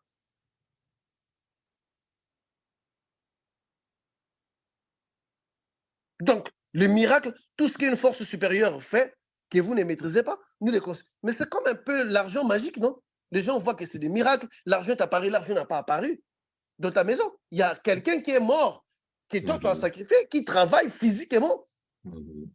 Et quand tu gagnes l'argent physiquement là, les esprits prennent cet argent et viennent le déposer. Ou bien il y a des gens qui sont esclaves des esprits. Quand tu les travailles, pour lui, dans sa vie, il travaille. Normalement, les voleurs viennent dans sa maison, ils lui volent l'argent. Oh, on m'a volé mon argent de la maison. C'est cet argent-là qui va apparaître chez toi. Il n'y a pas eu un miracle, il y a eu un transfert. Il y a un transfert, effectivement. Il n'y a pas un miracle. Pour Dieu, un miracle n'existe. Le miracle, c'est pour nous.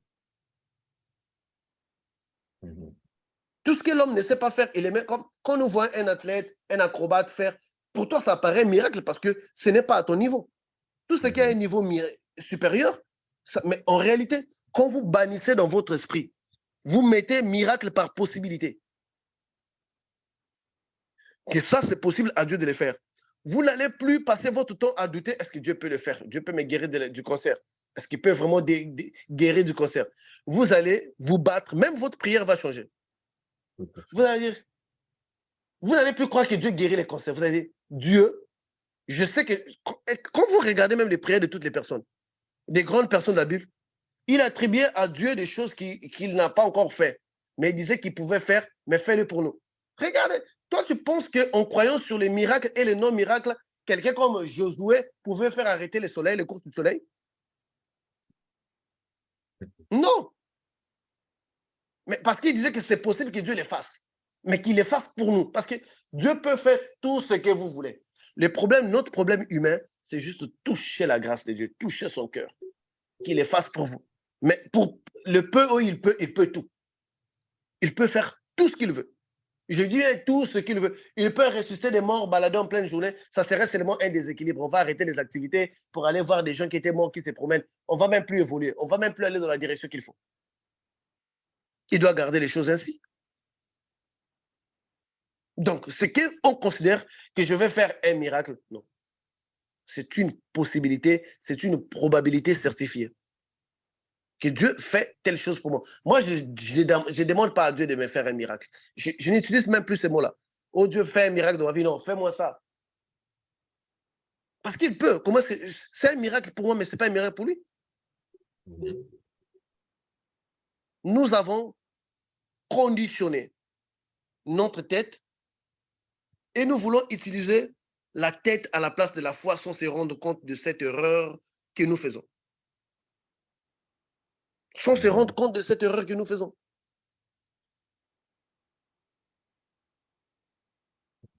En vérité, c'est-à-dire que ce que vous essayez de dire, c'est qu'il faut qu'on s'enlève de la tête la définition du miracle comme étant l'impossible qui s'est réalisé, en fait. Oui, justement parce que c'est ça qui te conditionne. OK? Moi, j'ai vu des gens qui ne croient pas en Dieu. On leur dit que la Terre a 500 milliards d'années quand le Soleil y croise. C'est comme si l'être humain est à mesure de croire à tout ce qu'il ne comprend pas si ça ne vient pas de la Bible. Quand ça vient de la Bible, parce qu'il le voit avec les yeux. Oui. Parce qu'il le voit avec les yeux. Même des choses qu'il ne voit pas. Quand on voit les théories sur l'univers, là, il y a 500 milliards d'années, les galaxies sont en collision, et puis la Voie lactée était excitée, il a mis enceinte, je ne sais pas, le globe terrestre. Ça, il croit. Ça, il croit avec facilité, il n'interroge pas des choses. Mais quand c'est la Bible, dès qu'il lit les premiers paragraphes, Moïse a fait ça. Tu vois que le monde a conditionné son mental à douter sur tout ce qui est la foi. Il se questionne sur tout ce qui vient de Dieu, mais pas tout ce qui vient en dehors de Dieu. Un marabout qui lui a dit de tenir le piment de mettre sur les lits, ça va te protéger. Il ne pose pas la question comment un piment va me protéger. Il les prend, il les met, parfois même 3 piments. Mais quand ça vient d'un pasteur, sa tête commence déjà. Comment seulement l'eau, il a prié pour l'eau là, comment seulement l'eau? Mais professeur, c'est pour ça que l'ange, en apportant le message à Zacharie, il a frappé. Il a frappé.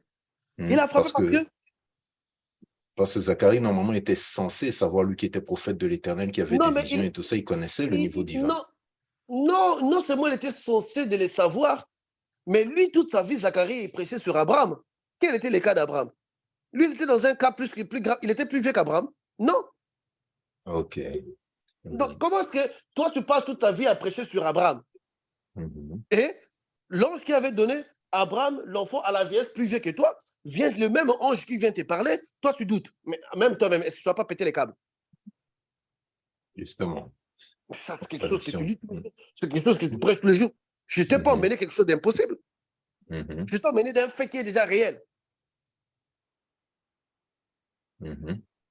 Marie avait posé une question parce que sa condition n'était jamais vue. Une femme qui tombe enceinte de son mari. En étant vierge. Et en étant aussi vierge aussi.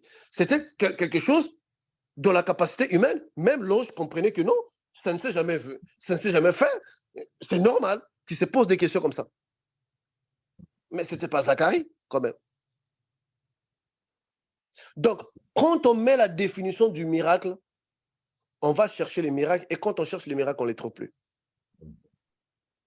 Quand on cherche les possibilités de Dieu, on trouve les miracles.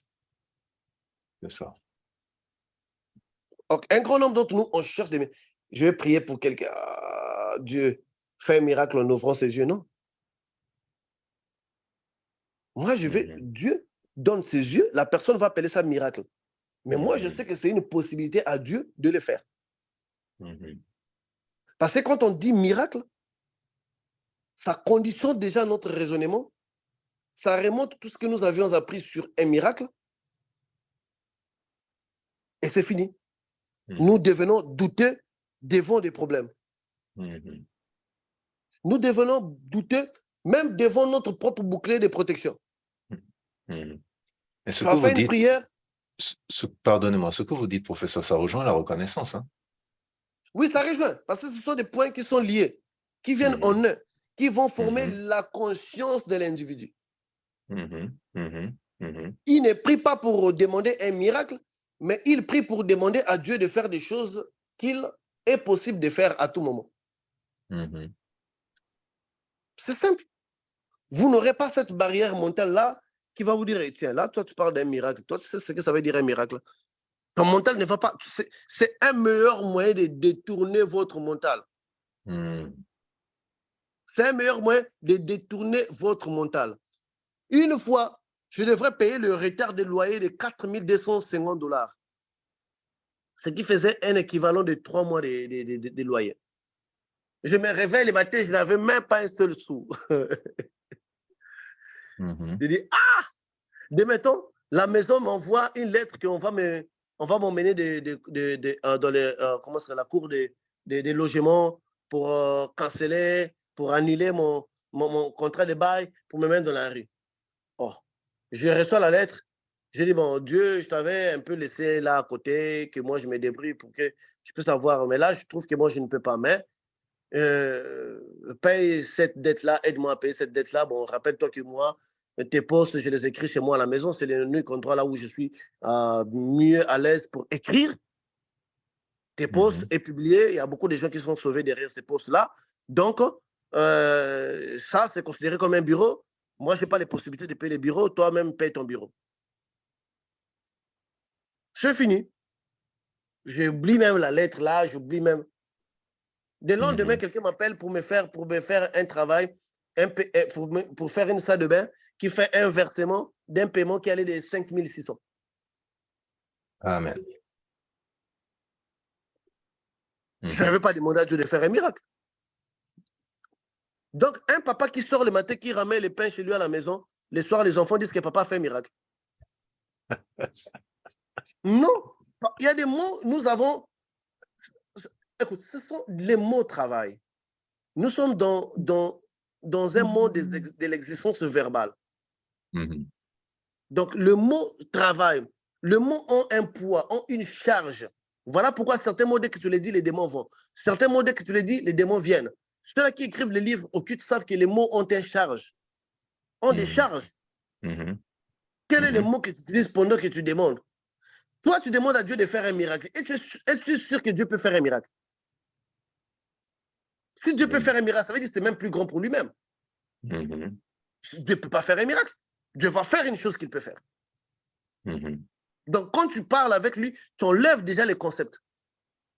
Parce que le concept du miracle, par nature, dans sa définition, est une limitation de ce que Dieu peut faire. Oui, devient même grand pour Dieu, parce que tu demandes à Dieu de faire un miracle. Ça veut dire que tu demandes même à Dieu de faire quelque chose de grand. Or, tu dois les demander comme si Dieu devait faire quelque chose de petit, de normal, de minimisant. Tu minimises. Voilà pourquoi Élie il minimisait les prophètes de Baal. Il dit, parfois il dort. Réveillez-le. Il minimisait parce que c'est que quand je demanderai, le feu va descendre. C'est pas grand. C'est pas un miracle. Il n'avait pas dit, il a dit, montre à ton peuple ta grandeur, montre à ton peuple qui tu es. Il n'avait pas dit, fais un miracle devant ton peuple. Élie n'avait pas parlé ainsi. Amen. Quand je savais multiplier les poissons, il n'avait pas dit que moi je vais faire un miracle. C'est nous qui avons appelé ça un miracle.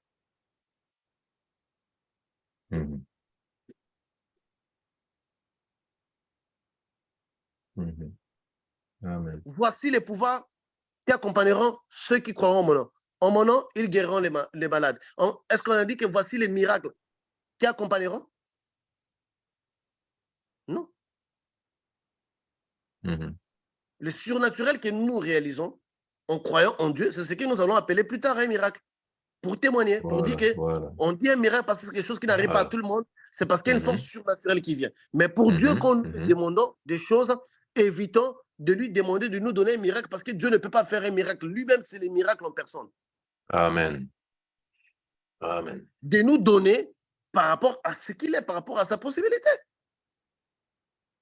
Donc, nous avons un long. Voilà pourquoi Jésus dit que vous demandez, vous ne recevez pas parce que vous demandez mal. Mais quand ils vont entamer la prière, notre Père qui est aux cieux, que ton nom soit sanctifié, que ton règne vienne, il commence à parler de la demeure, que ta volonté se fasse sur la terre comme au ciel.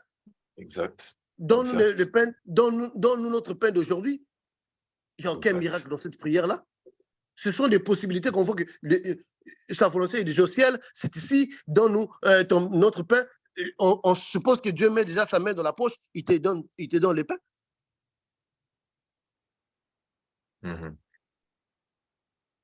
C'est parce que nous avions visualisé Dieu au travers un filtre que nous appelons le miracle. Prenez ça comme étant partie prenante de vous-même. Votre vie va devenir un miracle absolu. Mhm. Vous arrivez quelque part, vous appliquez pour le travail, vous êtes à l'aise. Mhm. Oh, les gens, il faut, vous êtes à l'aise. Oh, diagnostiquer cancer. Ah, docteur, cancer. Oh, docteur, cancer. Oh, ok, c'est bon. Oh, mais vous n'êtes pas affecté. Comment c'est sérieux? Oh, mais je n'ai pas dit que ce n'est pas sérieux. Parce que vous recevez les choses d'une autre façon. Mhm. Mhm. Par manque de foi, nous voyons que les paroles d'un médecin pèsent même plus que les paroles de Dieu. Un seul médecin qui te dit que vous avez un cancer, devant 1000 versets qui te dit que Dieu guérit, tu ne crois pas à 1000 versets. Tu te tues. C'est toi-même qui te tues. C'est toi-même qui te tues. Oh, la Rapidement, foi. dans la Sainte Parole de Dieu, l'Évangile selon Marc, chapitre 16, les versets 17 et 18 que vous citez, voici les miracles qui accompagneront ceux qui auront cru en mon nom, ils chasseront les démons, ils parleront de nouvelles langues, Les miracles ils accompagnent qui? saisiront ceux qui auront cru. Est-ce que le miracle, c'est Dieu qui fait les miracles ou bien qui nous accompagne nous?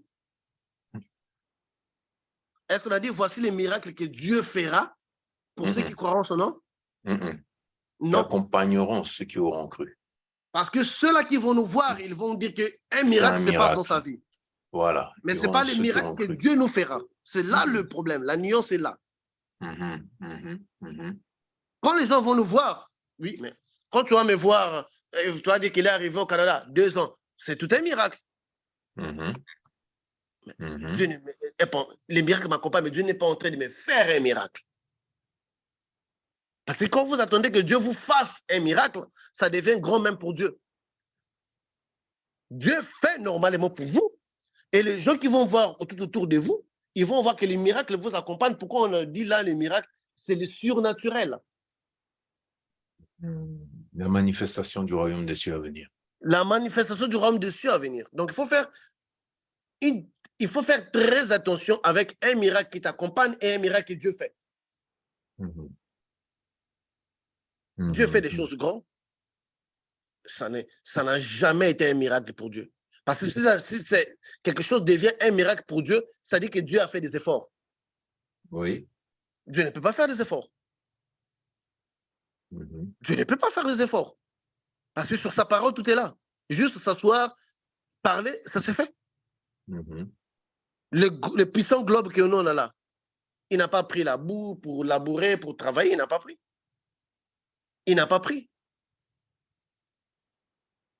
Donc, c'est cette conception-là des miracles qui nous accompagnent et de Dieu qui nous fait, et de Dieu qui fait des miracles. Parce que quand tu voulais même faire des prodiges en Égypte, il avait demandé à Moïse de les faire. C'est Moïse qui faisait des prodiges. Exact. Et il appelait ça prodige et Israël appelait ça des miracles. Même dans les psaumes encore, David disait les miracles que tu as fait faire à Moïse, ton serviteur. Oui, il nuançait. Tu vois comment est-ce que David nuançait? Quand on dit que David c'était un prophète inspiré, c'est à cause de tout ça. Oui, des miracles que tu as fait faire. Dans certaines versions, quand nous lisons les psaumes, à partir du psaume 115, même dans les psaumes 119, il dit les prodiges, il dit les prodiges que par ta main Moïse a accomplis en Égypte. Okay. Il ne donnait pas la paternité des prodiges ni des signes à Moïse. Parce qu'il dit, je ne sais plus exactement, il dit, tu as fait Moïse Dieu pour Pharaon. Et Aaron était son prophète. Et par ta main, il a fait des prodiges, il a frappé l'Égypte, etc., etc., etc. Amen. Amen. Tout est là. Je vous dis que si un président de la République devient président dans sa propre maison, même son foyer ne va plus fonctionner. Vous allez commencer à le saluer, monsieur le président, autant. Mais pour que ça fonctionne à la maison, il doit être un père. C'est simple. Donc nous voulons vivre avec l'Éternel dans la maison, mais l'Éternel comme étant une entité lointaine de nous. Nous ne vivons pas avec l'Éternel comme étant un Dieu. Nous vivons avec l'Éternel comme étant un Père. Amen. Il faut savoir les nuancer. Amen.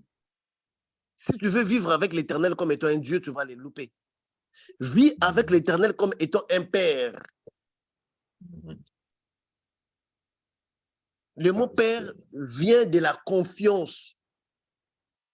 Dieu vient de l'inconnu. Une capacité inconnue, un pouvoir inconnu. Parce que personne n'a vu Dieu, mais on a vu les pères. Amen. Nous voulons traiter avec lui comme étant Dieu, pas comme étant Père. Or, Jésus est venu briser cela.